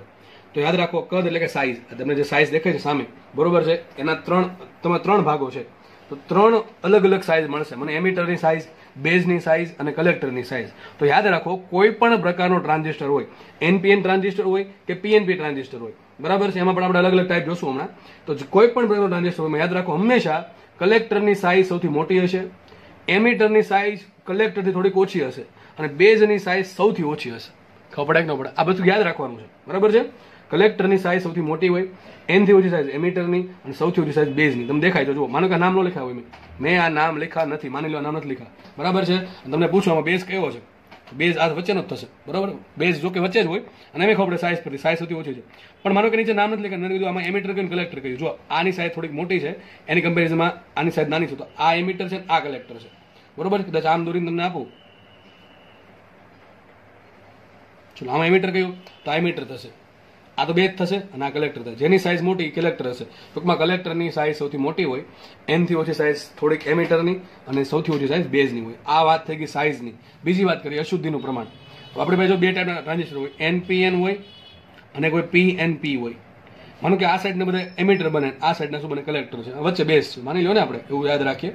તો આ એનપીએનમાં N side emitter, N side collector અને પી છે બેઝ છે. પીએનપીમાં P side emitter, P side base અને એન છે શું છે? બેઝ થશે. સોરી, પી છે એમીટર થાય, પી છે કલેક્ટર થાય અને એન છે બેઝ થશે. કોઈ પણ પ્રકારનું ટ્રાન્ઝિસ્ટર હોય, એનપીઓનું હોય કે પીએનપી હોય, એમાં યાદ રાખો અશુદ્ધિ છે. અશુદ્ધિ ખબર ને? આપણે યાદ કરો સિલિકોન જર્મેનિયમ જેથી ચેપ્ટરનું સ્ટાર્ટ કરી હતી. હવે તો ચેપ્ટરના એન્ડ પર આવી ગયા છે. અશુદ્ધિ શું છે ખબર પડવી જોઈએ કે સિલિકોન અને જર્મેનિયમ છે પોતે ઓછા અર્ધવાહકો છે. એની વાહકતા વધારવા માટે આપણે એમાં 2 પ્રકારની અશુદ્ધિ નાખીએ છીએ. ખબર છે આપણને? એક છે પેન્ટાવેલન્ટ, એક છે ટ્રાયવેલન્ટ. ટ્રાયવેલન્ટના કારણે શું બનશે? પી ટાઈપનો પદાર્થ ને પેન્ટાવેલન્ટના કારણે શું બનશે? આપણે એન ટાઈપનો પદાર્થ. તો આવી અશુદ્ધિનું જે પ્રમાણ છે, ટૂંકમાં અશુદ્ધિ જે ઉમેરવામાં આવે છે, ડોપિંગ કરવામાં આવે છે, એ સૌથી વધુ અશુદ્ધિ હોય એમીટરમાં, એનથી ઓછી અશુદ્ધિ હોય કલેક્ટરમાં અને સૌથી ઓછી અશુદ્ધિ હોય બેઝમાં. આ બહુ આઈએમપી ટોપિક છે. ટ્રાન્ઝિસ્ટરનું કાર્ય જ્યારે ભણશું આપણે, ટ્રાન્ઝિસ્ટર કયા સિદ્ધાંત પર કામ કરે છે, ત્યારે આ વસ્તુ બહુ કામમાં લાગશે. એમીટરમાં અશુદ્ધિ સૌથી વધારે ઘણા થશે. આમ કેમ રાખ્યું એનું કારણ તમને ત્યારે કહીશું. એમીટરમાં અશુદ્ધિનું પ્રમાણ સૌથી વધારે હોય, કલેક્ટરમાં ઓછું હોય અને બેઝમાં સૌથી ઓછું હોય. બેઝમાં બહુ ઓછી અશુદ્ધિ હોય, સામે એમીટરમાં અને કલેક્ટરમાં ઘણી વધારે હોય અને કલેક્ટર કરતાં પણ એમીટરમાં અશુદ્ધિ વધારે હોય. જો તમને ખબર છે જેટલી અશુદ્ધિ વધશે, માનો કે આપણે એમાં પેન્ટાવેલન્ટ પદાર્થ નાખ્યો, બરાબર, સિલિકોન કે જર્મેનિયમમાં, તો શું થશે? વધારાનો ઇલેક્ટ્રોન મળશે, મુક્ત ઇલેક્ટ્રોન મળશે. હવે આપણને ખબર છે જેટલું અશુદ્ધિનું પ્રમાણ વધારે એટલા સામે વધારે મોલ્સ અને ઇલેક્ટ્રોન મળે. આપણે એવું ભણેલા જ છીએ ને કે જેટલી અશુદ્ધિ વધારે, બરાબર, એટલે આપણને વધારે સામે ઇલેક્ટ્રોન ને હોલ્સ મળે. જેટલા ઇલેક્ટ્રોન ને હોલ્સ મળશે, મુક્ત ઇલેક્ટ્રોન ને હોલ્સ, એટલી વાહકતા કેવી હશે? વધારે હોય કે ઓછી હોય? વધારે હશે. આપણે ભણેલા છીએ કે ઇલેક્ટ્રોન્સ, મુક્ત ઇલેક્ટ્રોન્સ ને હોલ્સ શું કરે? વાહકતા વધારો કરે. તો એમિટરમાં સૌથી વધારે અશુદ્ધિ છે, તો એમિટરની વાહકતા સૌથી વધારે હોય, એમિટરની અવરોધકતા સૌથી ઓછી હોય. સીધી વાત છે, સમજ પડે કે ન પડે? જેટલી વાહકતા વધારે એટલી અવરોધકતા ઓછી. તો અશુદ્ધિ જેટલી વધારે એમ એમિટરમાં વાહકતા વધારે, એમ એમિટરની અવરોધકતા સૌથી ઓછી. વચ્ચે છે કલેક્ટર. કલેક્ટરમાં અશુદ્ધિનું પ્રમાણ એમિટર કરતા ઓછું હોય પણ બેઝ કરતા વધારે હોય. તો કલેક્ટરની વાહકતા છે એ એમિટર કરતા ઓછી હોય પણ બેઝ કરતા વધારે. જો એકની એક વાત થાય છે, એકની એક વાત થાય છે. લખી નાખો સાઈડમાં કે જેટલી અશુદ્ધિનું પ્રમાણ વધારે એટલી વાહકતા વધારે, એટલી અવરોધકતા ઓછી. જો કે આપ શરૂઆતમાં કીધું, ફર્સ્ટ લેક્ચરમાં કીધેલું છે, બરાબર. આ તો ખબર પડવી જ જોઈએ. અને બેઝમાં સૌથી ઓછી અશુદ્ધિ હોય તો બેઝની વાહકતા સૌથી ઓછી હોય, એની અવરોધકતા વધારે હોય બેઝની, બરાબર. એક મુદ્દાના આધારે બે મુદ્દા લખ્યા આપણે. હવે જુઓ, આપણે મેં તમને કીધું એ પ્રમાણે વચ્ચેના ભાગમાં બેઝ હોય, એક સાઈડ એમિટર હોય, એક સાઈડ શું હોય? કલેક્ટર હોય. તો લખ્યું છે બે જંક્શન મળે. મેં તમને કીધું ને ટ્રાન્ઝિસ્ટરની વ્યાખ્યા શું હતી? મેં તમને હમણાં કીધું હતું કે બે પીએન જંક્શન વાળી રચનાને શું કહેવાય? બ્લા બ્લા બ્લા બ્લા બ્લા ટ્રાન્ઝિસ્ટર કહે છે. ઓકે, તો બે પીએન જંક્શન વાળી રચના. તો બે પીએન જંક્શન હશે. બે પીએન જંક્શન સર ક્યાં બને? જો માનો કે આ એનપીએન ટ્રાન્ઝિસ્ટર છે, તો એન થશે, આ પી થાય ને એન થાય. સમજવા માટે કહું છું, બરાબર છે. તો જો અહીંયા એન, આ એક ડાયોડ બન્યો, એક સાઈડ ડાયોડ અહીંયા બને, એક સાઈડ ડાયોડ અહીંયા બને છે. તો જો એન અને પી વચ્ચે શું બનશે? એક જંક્શન બને કે ન બને? ઓકે, જંક્શન બનશે. અને પી અને એન વચ્ચે એક જંક્શન બનશે આ સાઈડ. તો કુલ બે જંક્શન બન્યા. માનો કે આ પીએનપી પદાર્થ છે. કયો પદાર્થ છે? પીએનપી ટાઈપનો ટ્રાન્ઝિસ્ટર છે. તો અહીંયા પી અને એન વચ્ચે એક જંક્શન બનશે અને એન અને પી વચ્ચે અહીંયા જંક્શન બનશે. તો આ પ્રમાણે કુલ બે જંક્શન બને છે. આ શું છે? આ એમિટર છે, આ બેઝ છે અને આ છે કલેક્ટર. તો આપણે આમ જનરલ કેવું કહી શકીએ, ભાઈ એનપીએન હોય, પીએનપી હોય, એક જંક્શન ક્યાં બનશે? એમિટર અને બેઝ વચ્ચે. અને એક જંક્શન ક્યાં બનશે? બેઝ અને કલેક્ટર વચ્ચે. કારણ કે શું? અહીંયા પીએન હોય તો અહીંયા એનપી હશે, અહીંયા એનપી હોય તો અહીંયા પીએન હશે. ટૂંકમાં વચ્ચે જો બે સરખા હોય પણ વચ્ચે અલગ હશે, અહીંયા બે સરખા વચ્ચે અલગ હશે, તો એક પીએન વચ્ચે બનશે ને એક એનપી વચ્ચે શું બને? જંક્શન બને. અને અહીંયા એક એનપી વચ્ચે બને અને એક ક્યાં બનશે? પીએન વચ્ચે. 100 વાતની એક વાત. સિમ્પલ ભાષામાં કેવું હોય તો બેઝ અને એમિટર અને બેઝ વચ્ચે એક જંક્શન બને, જેને કહેવાય એમિટર બેઝ જંક્શન, અથવા ખાલી ઘણી વખત કહેવાય એમિટર જંક્શન. અને એક જંક્શન અહીંયા બનશે, એક બેનું જંક્શન, એક જંક્શન અહીંયા બનશે બેઝ અને કલેક્ટર વચ્ચે, જેને આવું કહેવાય બેઝ કલેક્ટર જંક્શન, અથવા કલેક્ટર બેઝ જંક્શન, અથવા સિમ્પલ કલેક્ટર જંક્શન. તો આ પ્રમાણે બે જંક્શન છે. તો ટ્રાન્ઝિસ્ટરમાં કુલ બે જંક્શન બને. કયા કયા જંક્શન બને? એમિટર બેઝ વચ્ચેના જંક્શનને કહેવાય એમિટર બેઝ જંક્શન, અથવા સિમ્પલ કહેવાય એમિટર જંક્શન. કેમ કે બેઝ બેમાં આવે છે, કોમન છે, એટલા માટે ઘણી વખત આને એમિટર બેઝ જંક્શન પણ કહેવાય અથવા સિમ્પલ એમિટર જંક્શન પણ કહેવાય. અને બીજું એક જંક્શન અહીંયા બનશે બેઝ અને કલેક્ટર વચ્ચે, તેને કહેવાય કલેક્ટર બેઝ જંક્શન. કલેક્ટર અને બેઝ વચ્ચેના જંક્શન શું કહેવાય? કલેક્ટર બેઝ જંક્શન અથવા સિમ્પલ કલેક્ટર જંક્શન કહેવાય. તો આ પ્રમાણે ટ્રાન્ઝિસ્ટરમાં બે જંક્શન છે, એક એમિટર બેઝ વચ્ચે અને એક બેઝ અને કલેક્ટર વચ્ચે, બરાબર છે. આ બે જંક્શન છે. ઓકે, ચલો હવે બહુ જરૂરી વાત, આજે કદાચ આ પેજમાંથી તમારા પ્રશ્ન પૂછે છે કે બરાબર છે કે શેમાં અશુદ્ધિ વધારે હોય, કોનું કદ વધારે હોય, બરાબર, કયું જંક્શન બને છે? કદાચ આમાંથી પ્રશ્ન પૂછાય તો એકદમ ઇઝી પ્રશ્ન, તમારો હળવો પ્રશ્ન રહેશે. હવે આ સૌથી મહત્વની વાત, આ ચેપ્ટરની ટ્રાન્ઝિસ્ટર માટે આ સૌથી ઇમ્પોર્ટન્ટ વાત છે. યાદ રાખજો, આપણે હમણાં બે જંક્શન જોયા, એક એમિટર બેઝ જંક્શન અને એક કલેક્ટર બેઝ જંક્શન. યાદ રાખજો, ટ્રાન્ઝિસ્ટરને તમારે કાર્યશીલ કરવો છે, ટૂંકમાં ટ્રાન્ઝિસ્ટર પછી તમારે કામ લેવું છે, તો યાદ રાખજો આ પાક્કું છે કે એમિટર બેઝ જંક્શનને તમારે હંમેશા ફોરવર્ડ બાયસમાં જોડવું પડશે અને કલેક્ટર બેઝ જંક્શનને તમારે હંમેશા રિવર્સ બાયસમાં જોડવું પડશે. આવું કેમ? આના લીધે અશુદ્ધિનું પ્રમાણ, વાહકતાના લીધે, અને જે ડિઝાઇન કરી છે, હવે આ જે વૈજ્ઞાનિકે બનાવ્યું છે, બરાબર છે, એની ડિઝાઇન પ્રમાણે કરેલી છે કે તમારે એને કાર્યશીલ કરવો છે, એને ઉપયોગમાં લેવો છે, તો જો એક જંક્શન અહીંયા બનશે એમિટર બેઝ જંક્શન, એને તમારે જોડવું પડશે ફોરવર્ડ બાયસમાં. ટૂંકમાં એમિટર આવે એટલે ફોરવર્ડ બાયસ આવશે, અને જે કલેક્ટર બેઝ જંક્શન ટૂંકમાં કલેક્ટર આવે ને રિવર્સ બાયસ આવશે. યાદ રાખવાનું છે આ કે ભાઈ ટ્રાન્ઝિસ્ટરને કાર્યશીલ કરવા માટે એમિટર બેઝ જંક્શન છે એને હંમેશા ફોરવર્ડ બાયસમાં. આ પ્રશ્ન પૂછાય મોસ્ટ ટાઈમ પ્રશ્ન છે સ્ટેટમેન્ટ આધારિત કે ભાઈ ટ્રાન્ઝિસ્ટરને કાર્યશીલ કરવું હોય તો એમિટર બેઝ જંક્શન હંમેશા ફોરવર્ડ બાયસમાં હોય અને કલેક્ટર બેઝ જંક્શન હંમેશા રિવર્સ બાયસમાં હોય. પછી ચાહે કોઈ પણ પ્રકારનું ટ્રાન્ઝિસ્ટર હોય, એ પછી એનપીએન હોય કે પીએનપી હોય, એનું એમિટર બેઝ જંક્શન હંમેશા ફોરવર્ડ બાયસમાં હશે અને કલેક્ટર બેઝ જંક્શન હંમેશા રિવર્સ બાયસમાં હશે. આટલી વસ્તુની ખબર આપણને પડી ગઈ. આપણે આગળ વધીએ હવે. તો જનરલી તમને મેં કીધું બે પ્રકારના ટ્રાન્ઝિસ્ટર હોય, તો પીએનપી અને એક એનપીએન. તમે દોરા છે જોઈએ, મને કહે મેં તમને પીએનપી પ્રકારનું ટ્રાન્ઝિસ્ટર બતાવ્યું. હવે તમને સાઇઝ પરથી ખબર પડી જાય જોઈએ કે આમાં એમિટર કયો છે, બેઝ કયો છે, કલેક્ટર કયું છે. કલેક્ટરની સાઇઝ સૌથી મોટી હોય, એટલે જો આ કલેક્ટર આ પી કોના કામ કરશે? કલેક્ટરનું કામ કરશે. વચ્ચે બેઝ છે એટલે એન સાઈડ બેઝ થઈ ગઈ, એકદમ નાનો ભાગ, અને અમે વચ્ચે જ હોય. અને પી છે, જો આ પીની સાઇઝ આના કરતાં નાની છે, સોરી આ પી ની સાઇઝ મોટી છે એટલે કલેક્ટર થયું, આ થોડીક નાની સાઇઝ એટલે એમીટર થયું, બરાબર છે. તો આ એમીટર થઈ ગયું, આ બેઝ થઈ ગયું ને કલેક્ટર થઈ ગયું. આપણે 3 ટર્મિનલ મળ્યા. 3 ટર્મિનલ ક્યાંથી? ટર્મિનલ એટલે કે એનાથી આપણે કામ લઈ શકીએ, ઇનપુટ કરી શકીએ, બરાબર છે. તો આપણે 3 ઇનપુટ ટર્મિનલ મળે છે. એક તો જો એમીટરનું અહીંથી મળે આપણને ટર્મિનલ, એક બેઝનું ટર્મિનલ મળે અને એક કલેક્ટરનું ટર્મિનલ મળે, બરોબર છે. એ જ પ્રમાણે તમને નીચે એનપીએન ટ્રાન્ઝિસ્ટર બતાવેલો છે. એમાં જો આની સાઇઝ મોટી છે તો કલેક્ટર થયું, આની સાઇઝ આની નાની છે આ એમીટર થયું. બેમાં એન સાઇડ આવશે, બરાબર છે. એન ટાઈપનો પદાર્થ હશે અને વચ્ચે છે બેઝ, એટલે પી થઈ, પી જે પદાર્થ છે પી ટાઈપનો અર્ધવાહક, એ બેઝ તરીકે કામ કરશે. આ પણ 3 ટર્મિનલ મળે, એક તો એમીટર ટર્મિનલ, બેઝનું ટર્મિનલ ને કલેક્ટરનું ટર્મિનલ. હવે માનો કે મારે દર વખતે સર્કિટ બનાવવી છે, સર્કિટ બનાવવી હોય અને સર્કિટમાં આપણે ટ્રાન્ઝિસ્ટર જોડવું હોય તો આટલી મોટી આકૃતિ આપણે દર વખતે બનાવશું નહીં. તો એક વૈજ્ઞાનિકોએ કામ કર્યું, સાયન્ટિસ્ટોએ, કે દર વખતે આટલી મોટી મોટી આકૃતિ બનાવી એના કરતાં આપણે કેમ પીએન જંક્શન ડાયોડ આપણે દર વખતે આવું જ બનાવતા, આપણે જે સાવ બનાવી નાખીએ કે આ પીએન જંક્શન ડાયોડ, વાત થઈ ગઈ પૂરી, આટલું આપણે દૂર નાખીએ, એ ખબર પડી જાય કે પીએન જંક્શન ડાયોડ છે. ટૂંકમાં આપણે જે મોટી સર્કિટ છે એને આપણે સંજ્ઞા સ્વરૂપે બતાવવી પડે. તેના માટે ટ્રાન્ઝિસ્ટરની સંજ્ઞા બનાવી. તો ટ્રાન્ઝિસ્ટરની સંજ્ઞા કંઈક આવી છે, જો દેખાય કે નહીં, આ પ્રકારની ટ્રાન્ઝિસ્ટરની સંજ્ઞા છે, તમને દેખાવી જોઈએ, બરોબર છે. તો હવે પછીની આકૃતિમાં આપણે ટ્રાન્ઝિસ્ટરને આમ નહીં બતાવશું, આમ બતાવશું.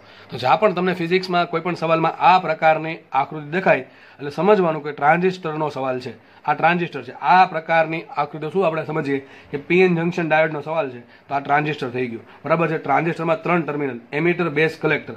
તો નોર્મલી આવું બતાવવામાં આવે કે આ પ્રમાણે દોરી દેવાનું, જો આ રીતે, બરાબર, આ પ્રમાણે દોરી દીધું, વચ્ચે ગોળ કરી દીધું, દોરી દેવાનું, ગોળ કરી પહેલા ગોળ દોરી દેવાનું, પછી આ પ્રમાણે દોરીને એક ટર્મિનલ અહીંથી બહાર કાઢવાનું, એક ઉપરથી બહાર કાઢવાનું, એક નીચેથી બહાર કાઢવાનું. ઉપર છે એને કલેક્ટર કહેવાનું, સાઈડમાં છે ને બેઝ કહેવાનું અને આને એમીટર કહેવાનું. ઘણા કહે છે આમ જ કેમ કર્યું? અરે મેં તમને પહેલા કીધું હતું ભાઈ કે આ સંજ્ઞા જે ધારેલું એમાં આપણું કાંઈ ચાલે નહીં, આ પહેલેથી ચાલે છે. બધા વિદેશ ટૂંકમાં આખી શું કહેવાય ફિઝિક્સની દુનિયા છે, ઇલેક્ટ્રોનિક્સની દુનિયા છે, એમાં બધી જગ્યાએ ટ્રાન્ઝિસ્ટર આમ બતાવે છે. આપણું ઘરનું ચાલશે નહીં, પહેલો મારાને બી ની મારાને એમીટર કેવું છે, મારે સંજ્ઞા આમ નથી દોરવી, મારે કંઈક આમ દોરવી છે, એવું આપણું ઘરનું નહીં ચાલે, બરાબર છે. આપણે તમારે યાદ રાખવી પડશે, તમારે મારે બધાએ. આમાં ગોખવાનો કઈ સવાલ નથી, પણ આ વસ્તુ સ્વીકારેલી છે બધે, એટલે આપણે સ્વીકારવું. આપણે કે ભાઈ બે તો આમ જ લખાય, ઇંગ્લિશમાં લખો તો બે આમ જ લખાય. પછી આપણે ઘરનું બનાવીએ કે ભાઈ બે મારે આમાં કંઈક લખવા છે, એ ન ચાલે. આ તમે પોતાની અલગ ભાષા બનાવો, બરાબર છે, અને ફેલાવો કરો તો અલગ વાત છે, પણ ઇંગ્લિશમાં બે લખો તો આમ જ લખાય. એ પ્રમાણે ટ્રાન્ઝિસ્ટરને દોરવું હોય તો આમ જ દોરાશે, બરાબર છે. આ સ્વીકારેલ પદ્ધતિ છે આખા વિશ્વમાં. તો ટ્રાન્ઝિસ્ટરને આ પ્રમાણે દોરવાશે. બેઝ, કલેક્ટર, એમીટર, ત્રણ એના જંક્શન છે, સોરી 3 જંક્શન નહીં, 2 જંક્શન છે, base emitter junction, sorry emitter base junction અને કલેક્ટર બેઝ જંક્શન, અને 3 ટર્મિનલ છે. બેઝનું કલેક્ટર એક તો તમને ક્યાંથી મળે, બેઝમાંથી આઉટપુટ મળે, એક કલેક્ટરમાંથી મળે અને એક એમીટરમાંથી મળે, બરાબર. તો 3 એના ટર્મિનલ થઈ ગયા. એ જ પ્રમાણે આમાં ઘણા કેસરા પીએનપી ટ્રાન્ઝિસ્ટર દોર્યું તમે અહીંયા એનપીએન દોરવું છે, સેમ વસ્તુ તો કરી છે. ફરક ક્યાં છે? ફરક અહીંયા આવો છે, અહીંયા તીર અંદર હશે, અહીંયા તીર બહાર હશે. આ તીર શું છે? આ તીર છે ને પ્રવાહ દિશા બતાવે. શું બતાવે છે? પ્રવાહની દિશા બતાવે છે. આપણે હમણાં જોઈએ, હમણાં એનપીએન ટ્રાન્ઝિસ્ટર અને પીએનપી ટ્રાન્ઝિસ્ટર જોઈએ, બરાબર છે. ત્યારે જોશું સર પ્રવાહમાં આમ કેમ આવ્યું, તીરામાં અંદર કેમ ને તીરામાં કેમ બહાર આવે છે. જો ખાલી રકમમાં તમને આટલું કીધું છે, આટલું આ તીર પરથી ખબર પડી જવી જોઈએ કે આ ટ્રાન્ઝિસ્ટર છે એ પીએનપી છે, અને તીર અંદર જાય ખબર પડી જશે આ એનપીએન ટ્રાન્ઝિસ્ટર છે. એમીટર, કલેક્ટર ને બેઝ, એમીટર, કલેક્ટર ને બેઝ. ખાલી આ તીર પરથી ખબર પડશે આપણને. આપણી પાસે 2 ટાઈપના ટ્રાન્ઝિસ્ટર છે, એક પીએનપી ને એક એનપીએન, બરોબર. એમાં સબ ટાઈપ પડે અલગ વાત છે, આપણે ચલો જોઈએ. તો આઈ થિંક તમને હવે સંજ્ઞા ખબર પડી ગઈ. સંજ્ઞા શું કામ ધારવામાં ખબર પડી, આટલી મોટી આકૃતિ દર વખતે દોરવી ના પડે, બરાબર છે. ખબર ના પડે પીએનપી કયું છે ને એનપીએન લખવું ના હોય, સિમ્પલ આટલી આકૃતિ પરથી આપણે ખબર પડે કે આ એનપીએન છે ને આ પીએનપી છે. તીર આમાં બહાર આવશે, આમાં તીર અંદર જશે. ચલો આગળ વધીએ આપણે. સોરી, એક આમાં છે ને અહીંયા તીર બહાર આવશે, સોરી પીએનપી છે ને તો તીર અંદર જશે. બીજા પેનથી દોર દઉં તમને. જો કે આપણે સાબિત કરીએ કે આવું કેમ થાય છે. તીર અંદર જશે અને આમાં બહાર આવશે, એનપીએનમાં બહાર આવશે. જો કે ગોખવાનું વસ્તુ નથી, તો હમણાં સમજાઈ જશે. સાબિત કરીએ આપણે કે આવું કેમ થાય છે. ફરીથી દોર દઉં છું. એનપીએનમાં તીર બહાર આવતું હશે, બી થી ઈ આવશે, બરાબર છે, અને પીએનપીમાં ઈ થી બી જશે, બરોબર. એટલું યાદ રાખજો. ટૂંકમાં પીએનપીમાં અંદર જશે અને એનપીએનમાં બહાર આવશે. ઓકે, આપણે હમણાં સાબિત કરીએ છીએ. ચલો જસ્ટ આગળ વધીએ આપણે હવે.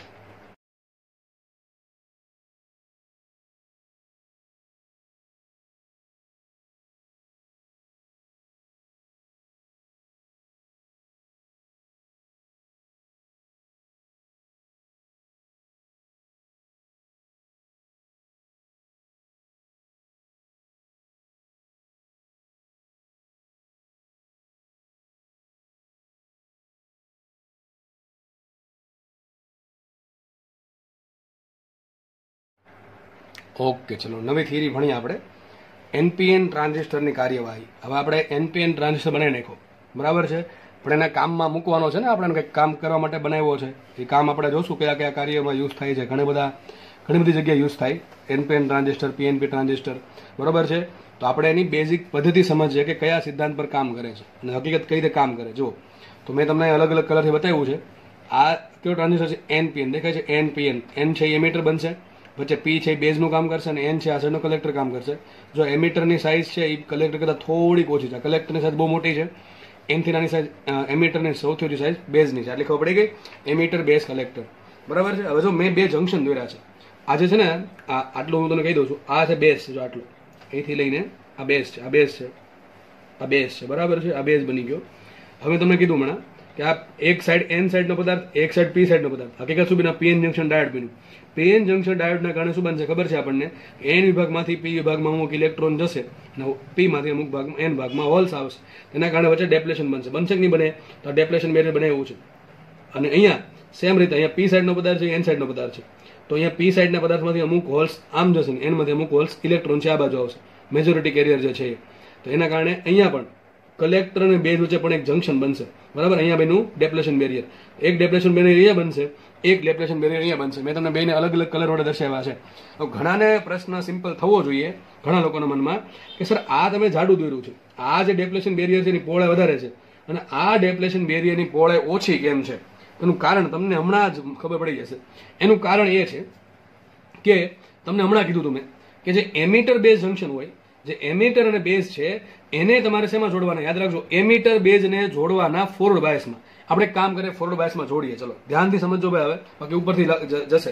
ફરીથી કહું છું, એમીટર બેઝને હંમેશા તમારે જોડવાના ફોરવર્ડ બાયસમાં. ચલો, તો એમીટર છે એ કયો પદાર્થ છે? એન ટાઈપનો પદાર્થ છે. બેઝ છે એ કયો પદાર્થ છે? પી ટાઈપનો પદાર્થ છે. એમીટર બેઝને જોડવાના છે મારે ફોરવર્ડ બાયસમાં. હવે આ બંને વચ્ચે જો એક વાયર અહીંથી લીધો, એક વાયર અહીંથી. મેં કીધું ને આ કયો ટર્મિનલ થયો? આ થઈ ગયો એમીટર ટર્મિનલ, આ થઈ ગયો બેઝ ટર્મિનલ અને આ થઈ ગયો આપણે શું કહેવાય કલેક્ટર ટર્મિનલ, બરાબર. 3 ટર્મિનલ હોય. 3 ટર્મિનલમાંથી એમીટર ને બેઝ, એમીટર ને બેઝ વચ્ચે આ રેડ કલરના વાયર વડે બેટરી જોડેલી છે. બેટરી જોડવાની બાકી રાખી તમારા માટે મેં કે તમને સમજાય વધારે એટલા માટે. તો વિચારો હવે મારે એમીટર અને બેઝ વચ્ચે એ પ્રમાણે બેટરી જોડવાની કે એમીટર બેઝ જંકશન છે ફોરવર્ડ બાયસમાં આવવું જોઈએ. ફોરવર્ડ બાયસમાં ક્યારે કહેવાય? જાઓ આપણી પાસે બે પદાર્થો, ઘડી બધું ભૂલી જાઓ. આ સાઈડ સર્કિટ ઘડી ભૂલી જાઓ. આપણી માનો કે આવું જ પદાર્થ છે, આટલો જ પદાર્થ છે. એક એન છે અને એક પી છે. એન પી ને મારે બેટરી વડે જોડવાના છે એવી રીતે કે એને ફોરવર્ડ બાયસ મળે. તો ફોરવર્ડ બાયસ ક્યારે મળે? વિચારો, સિમ્પલ વિચારો. ફોરવર્ડ બાયસ ક્યારે કહેવાય? પી સાઈડનો પદાર્થ છે એ ધન છેડા સાથે જોડેલો હોય અને એન સાઈડનો પદાર્થ ઋણ છેડા સાથે જોડેલો હોય તેને ફોરવર્ડ બાયસ કહેવાય. તો આપણે શું કરશું? પી સાઈડના છેડાને ટૂંકમાં બેઝને છે ને વડે જોડશું ધન છેડા સાથે. આ બેટરી બાહ્ય બેટરી છે, બાહ્ય બેટરી લીધી છે અને અહીંયા જોડશું નેગેટિવ, બરાબર છે. તો આ પ્લસ થઈ ગયું, અહીં માઇનસ થઈ ગયું. તો વિચારો, એમીટર બેઝ જંકશન શેમાં હોય? ફોરવર્ડ બાયસમાં કે રિવર્સ બાયસમાં? ફોરવર્ડ બાયસમાં. તમે યાદ કરો થિયરી કે જેમાં આપણે પીએન જંકશન ડાયોડને પેલા પીએન જંકશન ડાયોડ બનાવ્યો એટલે ડેપ્લેશન બેરિયર બન્યું. એને આપણે જ્યારે ફોરવર્ડ બાયસમાં જોડો તો ત્યારે યાદ કરો બેટરીનું વિદ્યુત ક્ષેત્ર અને ડેપ્લેશન બેરિયર વિદ્યુત ક્ષેત્ર બે વિરુદ્ધ દિશામાં આવતું હતું. એના કારણે ડેપ્લેશન બેરિયરની પહોળાઈ ઘટતી હતી. એટલા માટે આ નાનું જંકશન છે. આ ડેપ્લેશન બેરિયરની પહોળાઈ ઓછી છે. કારણ શું? એમીટર બેઝ જંકશન ફોરવર્ડ બાયસમાં છે એટલા માટે. ચલો આગળ વધીએ. અહીંયા એક જંકશન બને છે. ઘડીક આ ભૂલી જાઓ. મને આટલું જ છે પી ને એન, બરાબર. આટલું ભૂલી જાઓ. અહીંથી આ પી બેઝ છે આટલો, તમે ગ્રીન દેખાય છે એ છે કલેક્ટર. બંને અહીંયા પી છે અહીંયા એન છે એટલે શું ઉત્પન્ન થશે? ડેપ્લેશન બેરિયર ઉત્પન્ન થશે. પરંતુ બેઝ કલેક્ટર જંકશન હતું. કલેક્ટર બેઝ જંકશન શેમાં જોડેલું હોય? કલેક્ટર બેઝ જંકશનને જોડેલું હોય શેમાં? રિવર્સ બાયસમાં. રિવર્સ બાયસમાં ખબર છે ડેપ્લેશન બેરિયરની પહોળાઈ વધે, વિદ્યુત ક્ષેત્ર પ્રબળ થશે. સોરી, આ પ્રબળ થશે કારણ કે બેટરીનું અને ડેપ્લેશન બેરિયરનું બંને એક દિશામાં આવશે એટલે પહેલાને બહુ વધારે મુશ્કેલી પડશે. એટલે હવે ડેપ્લેશન બેરિયરની પહોળાઈ વધે એટલે આમાં આ જાડું છે ને આ પતલું છે. સમજ પડે? દરેકનું કંઈક કારણ છે દોરવાનું. આ પતલું શું કામ દોર્યું છે? ફોરવર્ડ બાયસમાં છે એટલા માટે. આ શું કામ જાડું દોર્યું છે? પહોળાઈ વધારે એટલા માટે છે કારણ કે રિવર્સ બાયસમાં છે એટલા માટે. આટલી ક્લિયર ખબર પડી ગઈ? ઓકે, ચલો આગળ વધીએ આપણે. હવે આપણે બે વચ્ચે બેટરી જોડવાની છે. કલેક્ટર અને બેઝ વચ્ચેના જે ટર્મિનલ છે, આ કલેક્ટર છે, અહીંયા બેઝ છે, એની વચ્ચે બેટરી જોડવાની છે. બેટરી એ પ્રમાણે જોડવાની. કોઈ પણ ટ્રાન્ઝિસ્ટર હોય કલેક્ટર બેઝ જંકશન હંમેશા શેમાં હોય? રિવર્સ બાયસમાં. ચલો રિવર્સ બાયસમાં. આ રિવર્સ ક્યારે બને બોલો? અહીંયા પી ટાઈપનો પદાર્થ છે. આ માનો કે પી ટાઈપનો પદાર્થ છે. આ કોમન વાયર છે. અહીંયા કોમન વાયર છે.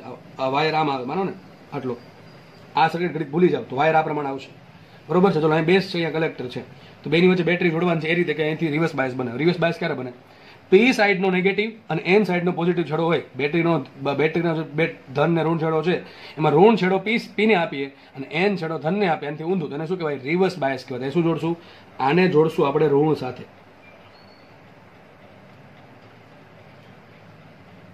સર આમ શું કામ કર્યું? આ શું બધા ખબર છે? આ 2 બેટરી છે એવું માની શકો તમે, અથવા મોટી બેટરી માની શકો. કારણ શું? કારણ એ છે કે તમે એમીટર અને બેઝ વચ્ચે જે બેટરી જોડો ને એ નાની જોડવાની હોય. એની જો કેટલું વોલ્ટેજ હોય, 0.5 વોલ્ટથી 1 વોલ્ટ. હવે આ જે બેટરી જોડીને મેં એમીટર અને બેઝ ને, જેને ફોરવર્ડ બાયસ બનાવે છે, એ બેટરી નામ મેં VEE, બસ જસ્ટ ખાલી નામ છે, એમાં કોઈમાં લોજિક નથી કે આને કેમ EE કીધું છે. તો આને કીધું મેં VEE, આને કીધું VCC બેટરી. VCC બેટરી છે એ કલેક્ટર બેઝ જંક્શન ને રિવર્સ બાયસ પૂરું પાડે છે, અને VEE બેટરી છે એ એમીટર બેઝ જંક્શન ને ફોરવર્ડ બાયસ પૂરું પાડે છે. આની કિંમત ઓછી હોય, આની કિંમત વધારે હોય. આની કિંમત VE બેટરી છે એની કિંમત 0.5 વોલ્ટથી 1 વોલ્ટની હોય, એટલે મેં આટલું દોર્યું છે. અને VCC બેટરી છે એની કિંમત 5 વોલ્ટથી 10 વોલ્ટ, 5 વોલ્ટ આવશે. 5 વોલ્ટથી 10 વોલ્ટ એટલે થોડીક મોટી દોરી છે. તો આ નેગેટિવ થઈ ગયું, આ પોઝિટિવ થઈ ગયું. આટલી ખબર પડી ગઈ? ચલો આટલી સમજ પડી. આગળ વધી આપણે જો થશે શું, ફટાફટ સમજાવું તમને. તો જો હવે છે ને આપણે પ્રવાહ દોરવાનો છે. એમાં પ્રવાહ કઈ ડાયરેક્શનમાં છે? તો આપણે છે ને પ્રવાહ હકીકત કોના કારણે હોય? ધન વિદ્યુતભાર ના કારણે હોય. આપણા કેસમાં ધન વિદ્યુતભાર કોણ છે? હોલ છે. કોણ છે? હોલ્સ છે. અને એક પ્રવાહ મળે ઇલેક્ટ્રોનના કારણે. હકીકત જે પ્રવાહ મળે ને પ્રેક્ટિકલમાં, એ મળતો ઇલેક્ટ્રોનના કારણે. કોના કારણે મળે? ઇલેક્ટ્રોનના કારણે. પણ આપણે વર્ષોથી એવું માનતા હતા પહેલા અમુક સાયન્ટિસ્ટો જ્યારે શરૂઆતમાં શોધખોળ ચાલુ કરી, રિસર્ચ, બરાબર છે, ત્યારે એવું માન્યું કે ભાઈ પ્રવાહ છે એ પ્રોટોનના કારણે, એટલે કે ધન વિદ્યુતભારના કારણે મળે છે.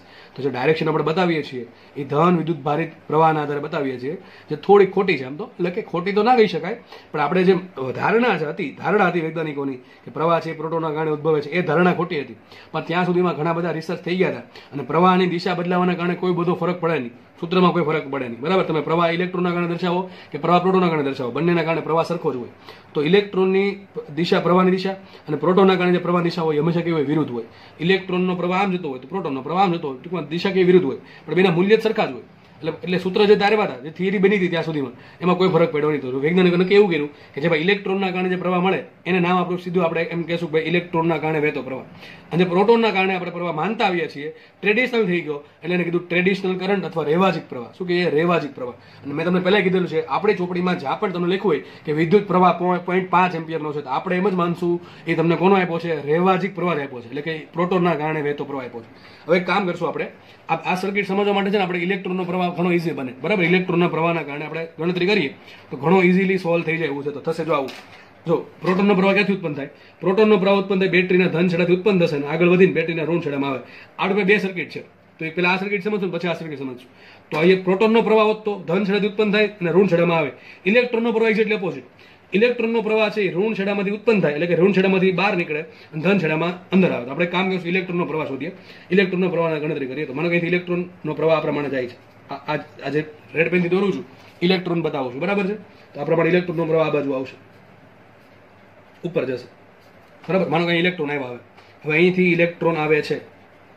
ઇલેક્ટ્રોન ધારો કે ક્યાં આવ્યા? એમીટરમાં આવ્યા. જો એમીટરમાં શું છે? એન ટાઈપનો પદાર્થ છે, એટલે એમાં હોલ્સ કેવા હોય? ઓછા હોય. એન ટાઈપનો પદાર્થ એટલે હોલ્સ કેવા હશે? બરાબર, એન ટાઈપના પદાર્થમાં શું હોય? ભરીને મુક્ત ઇલેક્ટ્રોન ભેળા હોય, પણ હોલ્સ સામે કેવા હોય? બહુ ઓછા હશે. થશે એવું, કાંઈથી જે ઇલેક્ટ્રોન આવે છે મુક્ત ઇલેક્ટ્રોન, બરાબર, બેટરી દ્વારા, એમાંથી થોડાક જ ઇલેક્ટ્રોન હોલ સાથે સંયોજાશે.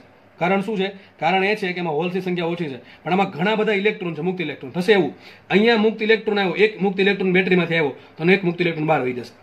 અંદર જે સંખ્યા છે એ સરખી રહી. આવું હકીકત થાય, બરાબર છે. ધારો કે બીજો ઇલેક્ટ્રોન અંદર આવ્યો બેટરી દ્વારા, તો આનો જે મુક્ત ઇલેક્ટ્રોન છે બહાર વહી જશે. કોને મળશે? હોલ્સને મળશે. તો મતલબ કે ધારો કે 5 ઇલેક્ટ્રોન બેટરીને આવે છે, તો 5 ઇલેક્ટ્રોન બેઝમાં જશે. ક્યાં જશે? બેઝમાં જશે. ધ્યાનથી સમજો. હવે માનો કે આપણે એવું રાખશું 100 ઇલેક્ટ્રોન, સમજવા માટે 100 ઇલેક્ટ્રોન રાખી, 100 ઇલેક્ટ્રોન એમીટરમાં પ્રવેશે, તો 100 ઇલેક્ટ્રોન ક્યાં જશે? બેઝમાં જશે. ક્યાં જશે? બેઝમાં જશે. પરંતુ અશુદ્ધિ બેઝમાં કેટલી હોય? ઓછી હોય. અશુદ્ધિ, જો તમને ખબર પડશે આમાં અશુદ્ધિ કેમ વધારે હોય કેમ ઓછી હોય એ સમજાવું છું. બેઝમાં અશુદ્ધિ કેવી હોય? બહુ ઓછી હોય. બેઝમાં કયો પદાર્થ છે? પી ટાઈપનો પદાર્થ છે. બેઝમાં પી ટાઈપનો પદાર્થ છે. પી ટાઈપનો પદાર્થમાં વધારે શું હોય? હોલ્સ હોય. શું વધારે હોય? હોલ્સ હોય. પરંતુ માનો કે બહુ બધા હોલ્સ હોય, બહુ બધા હોલ્સ, તો થાત શું? આ જે બધા ઇલેક્ટ્રોન બેઝમાં આવે છે એ બધા ઇલેક્ટ્રોન છે એ પેલા હોલ સાથે સંયોજાઈને શું બનાવે? તમને ખબર છે પ્રોસેસ થશે, બરાબર છે. તો આગળ ઇલેક્ટ્રોન વધી ના શકે. ધારો કે અહીંયા 100 ઇલેક્ટ્રોન આવ્યા ને 100 હોલ્સ એને મળી ગયા, તો ઇલેક્ટ્રોન તો આગળ જશે જ નહીં. એટલા માટે જ આપણે જાણી જોઈને બેઝમાં અશુદ્ધિ ઓછી રાખી. બેઝમાં અશુદ્ધિ ઓછી છે તો આજે 100 ઇલેક્ટ્રોન, આજે જસ્ટ સમજવાની વાત છે. 100 ઇલેક્ટ્રોન ઘણા બધા કરોડોની સંખ્યામાં ઇલેક્ટ્રોન, જસ્ટ સમજવા માટે કહું છું. 100 ઇલેક્ટ્રોન કે 100 ઇલેક્ટ્રોન એમીટરના બેઝમાં આવ્યા, પણ સામે બેઝમાં હોલની સંખ્યા બહુ ઓછી છે, કારણ કે પી ટાઈપનો પદાર્થ ભલે છે, એમાં હોલ્સ ભલે વધારે છે, પણ એન ટાઈપના પદાર્થ કરતા પી ટાઈપમાં અહીંયા પ્રમાણ બહુ ઓછું છે, અશુદ્ધિ બહુ ઓછી છે, નજીવી અશુદ્ધિ છે એમિટરની સરખામણીમાં. એટલા માટે થશે એવું કે ભાઈ માનો કે એમાં 100 ઇલેક્ટ્રોન આવ્યા તો 100 ઇલેક્ટ્રોનની સામે અહીંયા હોલ્સ બહુ ઓછા હશે, અશુદ્ધિ બહુ ઓછી છે. તો માનો કે 100 ઇલેક્ટ્રોનમાંથી 5 ઇલેક્ટ્રોન છે, 5 ઇલેક્ટ્રોન એ આ 5 હોલને મળી ગયા. કોના? બેઝના હોલને. હવે વધારે 95 ઇલેક્ટ્રોન પેન્ડિંગમાં પડ્યા છે પણ સામે હોલ કેવા છે? ઓછા છે. તો આ ઇલેક્ટ્રોનમાંથી કોઈ રસ્તો છે નહીં. થશે એવું માનો કે આના 5 ઇલેક્ટ્રોન છે એ 5 હોલ સાથે સંયોજાઈ ગયા તો આની પાસે પાછા માઇનોરિટી, જો પી ટાઈપનો પદાર્થ છે તેવું નથી મુક્ત ઇલેક્ટ્રોન નહીં હોય. આ પી ટાઈપનો પદાર્થ ભલે છે પણ એમાં મુક્ત ઇલેક્ટ્રોન તો હશે જ ને ભાઈ, સિલિકોનના. બરોબર છે? તો માનો કે એક ઇલેક્ટ્રોન એમિટરનો એક હોલ સાથે સંયોજાય તો આનો જે મુક્ત ઇલેક્ટ્રોન હતો એને ખોટું લાગી જાય. ભાઈ બહારનો ઇલેક્ટ્રોન છે એ આવીને હોલ સાથે સંયોજાય છે તો આપણે અહીંથી પલટી મારીએ. બરાબર છે? તો આનો જે ઇલેક્ટ્રોન છે બેઝનો ઇલેક્ટ્રોન એ પાછો નીચે આવશે અહીંયા. બરાબર? અહીંયા દોરું છું, નીચે આવશે. એક ઇલેક્ટ્રોન સંયોજાણો તો એક ઇલેક્ટ્રોન આવશે અહીંયા, બહાર આવી જશે હોલમાંથી, એનો મુક્ત ઇલેક્ટ્રોન. પાછો એક ઇલેક્ટ્રોન આવ્યો, પાછો એક મુક્ત ઇલેક્ટ્રોન બહાર આવશે અને કોને મળશે? આને મળશે. સર્કિટ કમ્પ્લીટ દેખાય છે? અહીં સર્કિટ કમ્પ્લીટ થઈ જાય છે. સર્કિટ અહીંયા કમ્પ્લીટ થઈ જાય છે. સમજ પડે કે નહીં પડતી? સમજ પડવી જોઈએ. બરાબર છે? હવે થયું એવું ભાઈ અહીંથી તો આપણે 100 ઇલેક્ટ્રોન નાખ્યા તો એમિટરના 100 ઇલેક્ટ્રોન બહાર ગયા. કોને મળ્યા? બેઝને મળ્યા. બેઝ કે ભાઈ બેદે હાથ ઊંચા કરી દીધા. ભાઈ અમારી પાસે તમે તો ચલો 100 ઇલેક્ટ્રોન આપ્યા છે, એમિટરને કીધું કે તમે તો 100 ઇલેક્ટ્રોન આપ્યા અમને, પણ અમારી પાસે 5 જ હોલ છે જે સંયોજાઈ શકે છે. તો કઈ વાંધો નહીં. આ કે એમિટર એવું કીધું કે 5 ઇલેક્ટ્રોન તો 5 ઇલેક્ટ્રોન સંયોજવા દો. 5 ઇલેક્ટ્રોન સંયોજાઈ ગયા. બરાબર છે? તો જેટલા આના જે ઇલેક્ટ્રોન હતા એ પાછા માનો કે એક ઇલેક્ટ્રોન બેઝમાં આવ્યો, સંયોજાણો હોલ સાથે સંયોજાણો, એક ઇલેક્ટ્રોન બહાર આવશે બેઝમાંથી. હવે વધ્યા એવું શું? અહીંયા 5 ઇલેક્ટ્રોન સંયોજાઈ ગયા, વધ્યા કેટલા? 95 ઇલેક્ટ્રોન હજી વધ્યા છે. બરાબર છે? તો 95 ઇલેક્ટ્રોન શું કરે ખબર છે? આગળ વધશે કલેક્ટર તરફ. ક્યાં વધશે? કલેક્ટર તરફ આગળ વધશે. તો મને એમ કહો બેઝમાં કેટલા ઇલેક્ટ્રોન સંયોજણા? બહુ ઓછા. એમિટરમાં સૌથી વધારે ઇલેક્ટ્રોન એમિટર ઇલેક્ટ્રોન આપે છે. જો ટૂંકમાં આપતો નથી, ટ્રાન્સફર થાય છે. બરાબર છે? તો બેઝમાં 5% ઇલેક્ટ્રોન ટ્રાન્સફર ગયા અને બાકીના લગભગ 95% જેટલા ઇલેક્ટ્રોન કલેક્ટરમાં ગયા. કલેક્ટરમાં પાછું સેમ વસ્તુ, એન ટાઈપનો પદાર્થ છે, જેટલા આમાં ઇલેક્ટ્રોન પ્રવેશશે એટલા આમાંથી ઇલેક્ટ્રોન બહાર આવશે. બરાબર? આમાં એક ઇલેક્ટ્રોન અંદર આવ્યો તો એક ઇલેક્ટ્રોન બહાર આવશે. બરાબર છે? ક્યાંથી બહાર આવશે? આ કલેક્ટર જંકશન મારફતે. તો ઇલેક્ટ્રોન બહાર આવ્યા. હવે બહાર બધા ઇલેક્ટ્રોન આવશે, ઇલેક્ટ્રોન બહાર આવી ગયા, આગળ વધશે ઇલેક્ટ્રોન, બધા ઇલેક્ટ્રોન આગળ વધશે ને અહીંયા કોને મળશે? આને મળશે. અને એ જ રીતે આ બેટરી પણ થોડાક ઇલેક્ટ્રોન આપશે અહીંયા. બરોબર કે નહીં? માઇનસ શેડો છે, પ્લસ શેડો. તો આ પ્રમાણે સર્કિટ અહીંયા કમ્પ્લીટ થઈ. બરાબર દેખાય કે નહીં? દેખાય છે, દેખાવું જોઈએ, બધું દેખાવું જોઈએ, વ્યવસ્થિત સમજાવવું જોઈએ. તો તમને જે પણ રેડ લાઇન દેખાય છે બધા મેં ઇલેક્ટ્રોનને દર્શાવેલા છે. સમજ પડે છે? તો અહીંથી કહાની અહીંથી સ્ટાર્ટ થાય છે. અહીંથી ઇલેક્ટ્રોન આગળ વધ્યા. ધારો કે આપણે ગણતરી આપણે શું કહેવાય સમજવા માટે 100 ઇલેક્ટ્રોન એમિટરમાં આવ્યા, જેટલા ઇલેક્ટ્રોન એમિટરમાં શું કહેવાય પહોંચશે એટલે એટલા જ ઇલેક્ટ્રોન એન વિભાગમાંથી એમિટરમાંથી આગળ વધશે બેઝ તરફ. બરોબર છે? બેઝ તરફ આગળ વધશે. અહીંયા જે એન ટાઈપનો પદાર્થ છે એમાં હોલ્સ બહુ ઓછા હોય. હોલ્સ બહુ ઓછા હશે એટલે કે અહીંયા બહુ ઓછા ઇલેક્ટ્રોન છે એ પોતાના હોલ સાથે સંયોજાશે. મોટા ભાગના ઇલેક્ટ્રોન ક્યાં આગળ વધશે? બેઝમાં આવ્યા, બેઝમાં જોયું અશુદ્ધિ ઓલરેડી ઓછી છે, પી ટાઈપનો પદાર્થ છે પણ હોલ્સ ઓલરેડી ઓછા છે. તો બહુ ઓછા ભાગના ટૂંકમાં લગભગ 5% ઇલેક્ટ્રોન છે બેઝના હોલને સંયોજાશે. બેઝના હોલને ધારો કે એક ઇલેક્ટ્રોન સંયોજાશે તો બેઝમાંથી જે એના મુક્ત ઇલેક્ટ્રોન છે ઓલરેડી સિલિકોનના જે છે માઇનોરિટી કેરિયર તરીકે એ કેમ આગળ સર્કિટમાંથી બેઝમાંથી બહાર આવીને કોને મળશે? આના ધન છેડાને મળશે. એ જ રીતે મોટા ભાગના ઇલેક્ટ્રોન છે કલેક્ટરમાંથી પસાર થઈ ગયા અને એના જંકશન મારફતે આગળ વધીને બેટરીને મળ્યા અને એ પ્રમાણે આ બેટરીમાંથી પણ ઇલેક્ટ્રોન ઉત્પન્ન થશે. તો કંઈક આવી કન્ડિશન થાય. બરાબર? આ તમારું એનપીએન ટ્રાન્ઝિસ્ટરની કાર્યવાહી કંઈક આવી છે. બરોબર છે? અશુદ્ધિ વધારે હોય. અશુદ્ધિ એટલા માટે વધારે હોય કે એમિટરમાંથી મોટો પ્રવાહ મળે આપણને, મોટા ભાગના ઇલેક્ટ્રોન છે આગળ વધે એટલે અશુદ્ધિ એમિટરમાં વધારે હોય. જો મેં તમને કીધું હતું ફિઝિક્સમાં કોઈક વસ્તુ દરેક વસ્તુનું કંઈક કારણ હોય. બરાબર છે? અહીંયા મોટા ભાગના ઇલેક્ટ્રોન મળે એટલા માટે અશુદ્ધિ વધારે હોય અને બેઝમાં અશુદ્ધિ એટલા માટે ઓછી રાખવામાં આવે કે એમિટરમાંથી જે ઇલેક્ટ્રોનનો પ્રવાહ છે આપણે મેન કામે છે પ્રવાહ આપણને મળવો જોઈએ. પ્રવાહ ક્યારે મળે? મોટા ભાગના ઇલેક્ટ્રોન આખો ફ્લો ચાલુ રહી તો ફ્લો ચાલુ રહેશે આ પ્રમાણે બેટરીમાંથી ટ્રાન્ઝિસ્ટરમાંથી બેટરીમાં ઇલેક્ટ્રોનનો ફ્લો ચાલુ રહે તો પ્રવાહ મળે. જો આપણે મોટા ભાગના ઇલેક્ટ્રોન અંદર સંયોજાઈ ગયા હોલ સાથે તો પ્રવાહ નહીં મળે. બરાબર છે? આપણે મેન ઇન્ટેન્શન છે કે પ્રવાહ મળવો જોઈએ. બરોબર કે નહીં? ઓકે ચલો.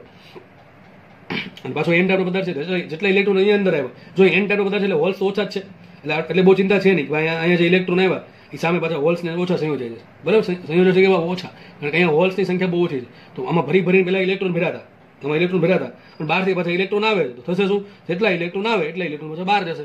તો આ પ્રમાણે બેટરીનો આખો ફ્લો મેન્ટેન થશે. તો જુઓ અહીંયા હવે આ પ્રવાહ કોનો મળ્યો? આ પ્રવાહ મળ્યો આપણને કયો? બેટરીના કારણે મળતો પ્રવાહ. આપણે એક કામ કરીએ, રેવાજીક પ્રવાહ ક્યાં હશે? તો ઇલેક્ટ્રોનનો જે પ્રવાહ છે એની એક્ઝેક્ટલી ઓપોઝિટ ડાયરેક્શનમાં કોનો પ્રવાહ હશે?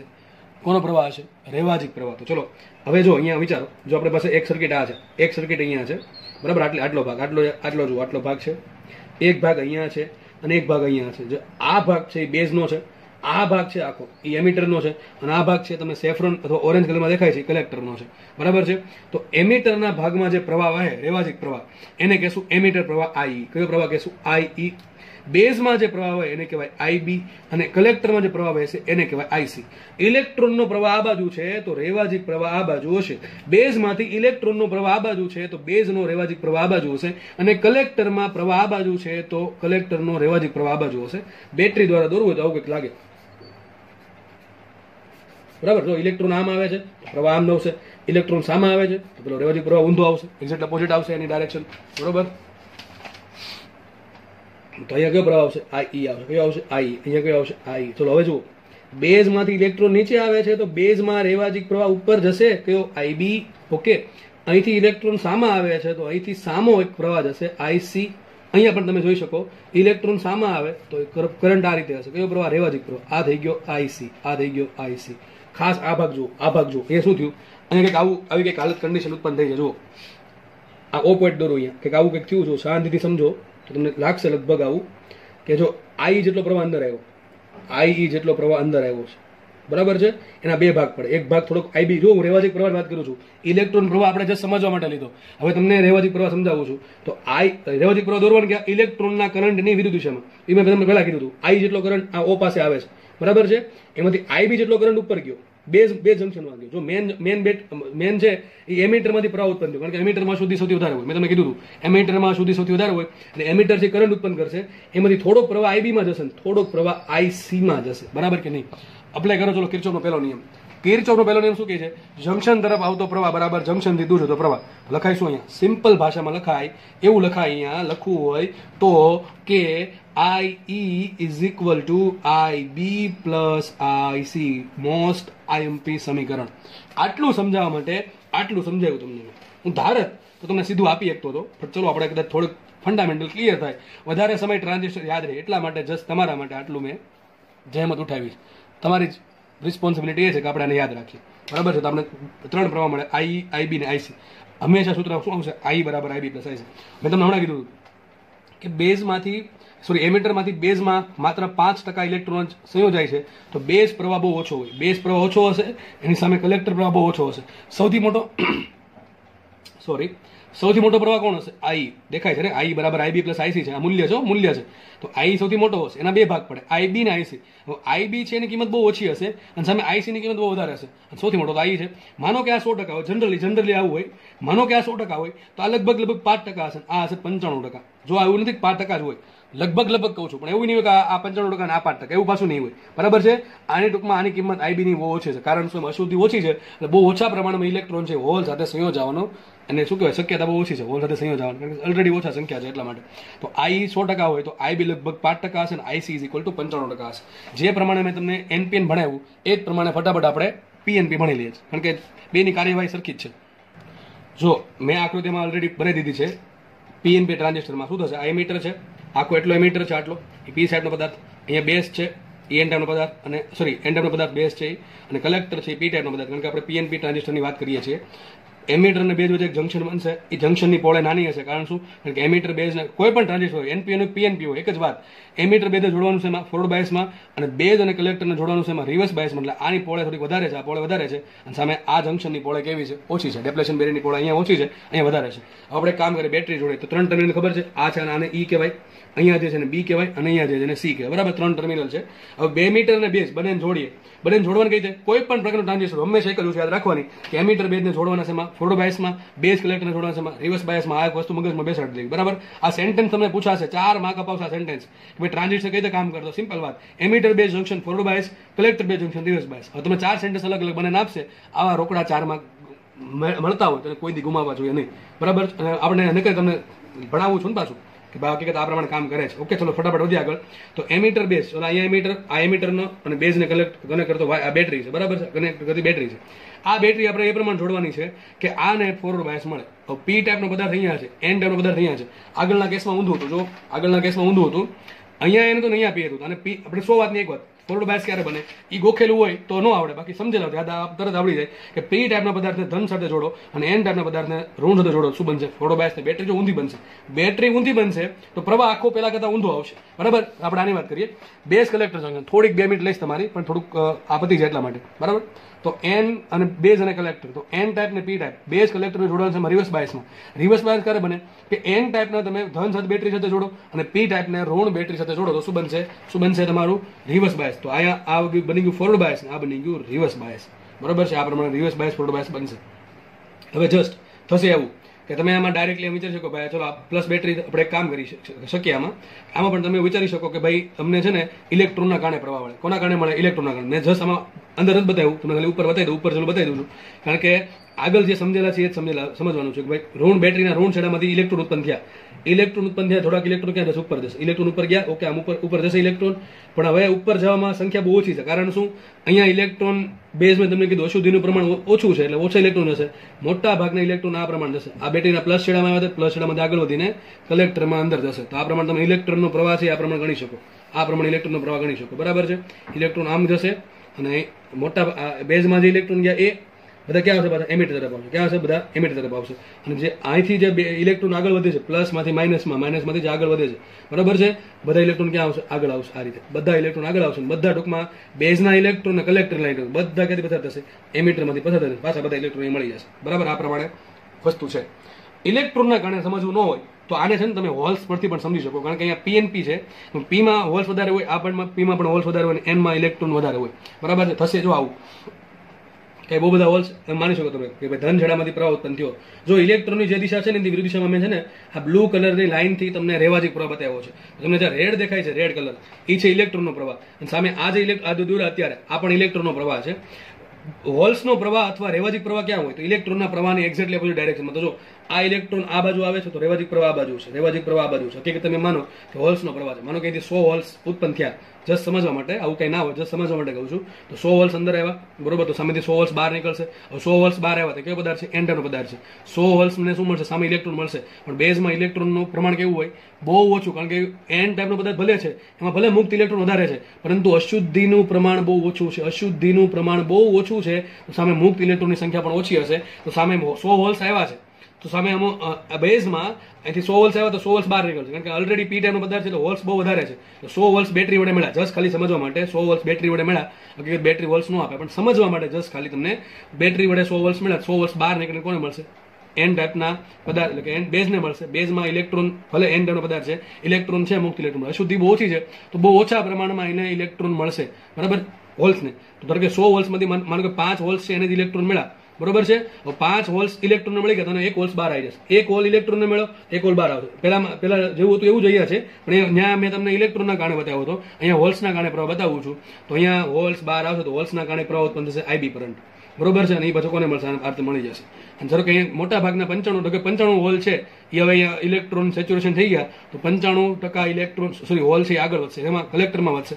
કલેક્ટરમાં પી ટાઈપનો પદાર્થ છે ને આપણે ઓલરેડી હોલ છે, તો જેટલા હોલ્સ અંદર આવશે એટલે સામે હોલ્સ બહાર નીકળીને શેમાંથી વધશે? કલેક્ટર સર્કિટમાંથી આગળ વધીને અહીંયા આ પ્રમાણે સર્કિટ કમ્પ્લીટ થશે. તો આ પ્રમાણે પ્રવાહ છે એ તમે કલેક્ટરના કારણે પણ ગણી શકો, બરોબર છે. તો કલેક્ટર નહીં, હોલ્સના કારણે ગણી શકો. તો આ હોલ્સનો પ્રવાહ જે તમને બ્લુ લાઈન દેખાય છે એ છે હોલ્સનો પ્રવાહ, જે રેડ લાઈન દેખાય છે નીચે એ તમને શું પ્રવાહ બતાવે છે? ઇલેક્ટ્રોનનો પ્રવાહ. તો સીધી વાત છે, અહીંથી જો આ કરંટ, જો આ ઇલેક્ટ્રોન હોલ છે આ પ્રમાણે બહાર આવશે, હોલ્સ આ પ્રમાણે બહાર આવ્યા તો જો કરંટ આ બાજુ આવશે, દેખાય કે નહીં? દેખાય કે નહીં? અહીંથી પણ હોલ્સ બહાર આવશે તો જો બ્લુ લાઈન દેખાય કે નહીં? આ પ્રમાણે હોલ્સ બહાર આવશે, અને અહીંથી હોલ્સ અંદર પ્રવેશ કરતા તો એ પછી હોલ્સ મળી ગયા અહીંયા, તો સર્કિટ આ પ્રમાણે બનશે. તો અહીંયા પણ જુઓ સેમ સર્કિટ બની, જુઓ અહીંયા આ જંકશન જુઓ, અહીંયા આવું બન્યું. બેઝમાંથી હોલ્સ આવે, કરંટ કયો ઉત્પન્ન કરે? આઈબી. કલેક્ટરમાંથી કરંટ આવે છે કયો? આઈસી. હોલ્સના કારણે કરંટ ઉત્પન્ન થયો આઈસી, અને એ બધો કરંટ ક્યાં ગયો? ઓને મળીને આઈ. આમાં પણ શું સાબિત થયું? જો તો આમાં સાબિત શું થયું? એ જ સાબિત થયું. જો શું કે જંકશનની નજીક આવતો પ્રવાહ, એટલે ઓ પાસે કેટલો પ્રવાહ આવે છે? આઈબી પ્લસ આઈ છે, બરાબર. જંકશનથી દૂર જતો પ્રવાહ લખાઈશું અહીંયા, પણ સેમ વસ્તુ લખાઈશું અહીંયા, આઈ બરાબર આઈબી પ્લસ આઈ. સાબિત થઈ ગયું. પાછું સૂત્ર એનું જ આવ્યું. ટ્રાન્ઝિસ્ટર એનપીએન એક પીએનપી, આપણે હમણાં એનપીએન ટ્રાન્ઝિસ્ટર જોયું હતું, દેખાય છે એનપીએન ટ્રાન્ઝિસ્ટર. ત્યાં સાબિત શું હતું? આઈ બરાબર આઈબી પ્લસ આઈ છે. જો કરંટની દિશા ઊંધી હતી, કારણ કે અહીંયા આપણે બેટરી ઊંધી જોડી એટલા માટે, બરાબર છે. અહીંયા બેટરી અલગ છે, બેટરી અહીંયા પ્લસ માઇનસ છે, અહીંયા પ્લસ માઇનસ છે, પણ અહીં ઊંધું છે. માઇનસ પ્લસ માઇનસ ખાલી કરંટની ડાયરેક્શન અલગ મળી હતી, બાકી સમીકરણ તો બેઠું જ આવે. આઈ બરાબર આઈબી પ્લસ આઈસી. અહીંયા પણ સેમ વસ્તુ આઈ બરાબર આઈબી પ્લસ આઈસી સાબિત થઈ ગયું કે આઈ કોઈ પણ પ્રકારનું ટ્રાન્ઝિસ્ટર હોય, એનપી હોય પીએનપી હોય, આઈ સૌથી મોટા હશે અને એના બે ભાગ પડશે આઈબી પ્લસ આઈસી. બરોબર છે. અહીંયા પણ આઈબીની કિંમત બહુ ઓછી હોય, કારણ કે 5% હશે, આની કિંમત 100% હોય, તો આઈબીની કિંમત 5% અને આઈસીની કિંમત કેટલી 95% જેવી હશે, એની આસપાસ હશે. બરાબર. ટૂંકમાં આઈબી અને આઈબીની કિંમત બહુ ઓછી, એની સામે આઈ અને આઈસીની કિંમત ઘણી વધારે હશે. આઈ થિંક તમને ટ્રાન્ઝિસ્ટરમાં થોડોક ઇન્ટરેસ્ટ, આ ટોપિક છે ને ઇન્ટરેસ્ટિંગ છે. જેટલો આમાં ઇન્ટરેસ્ટ રાખશો ને એટલો લેક્ચર પતશે ને તમારે પતી જશે થિયરી સમજવાની. પછી જસ્ટ તમારે લખીને એને વાંચવાની છે 1-2 વખત, એટલે કોઈ દી ભૂલાશે નહીં. બરાબર છે. લેક્ચર એ રાખીએ, આગળ આપણે ટ્રાન્ઝિસ્ટરની વાતને ફરી દોહરાવશું. ધન્યવાદ. જય હિન્દ.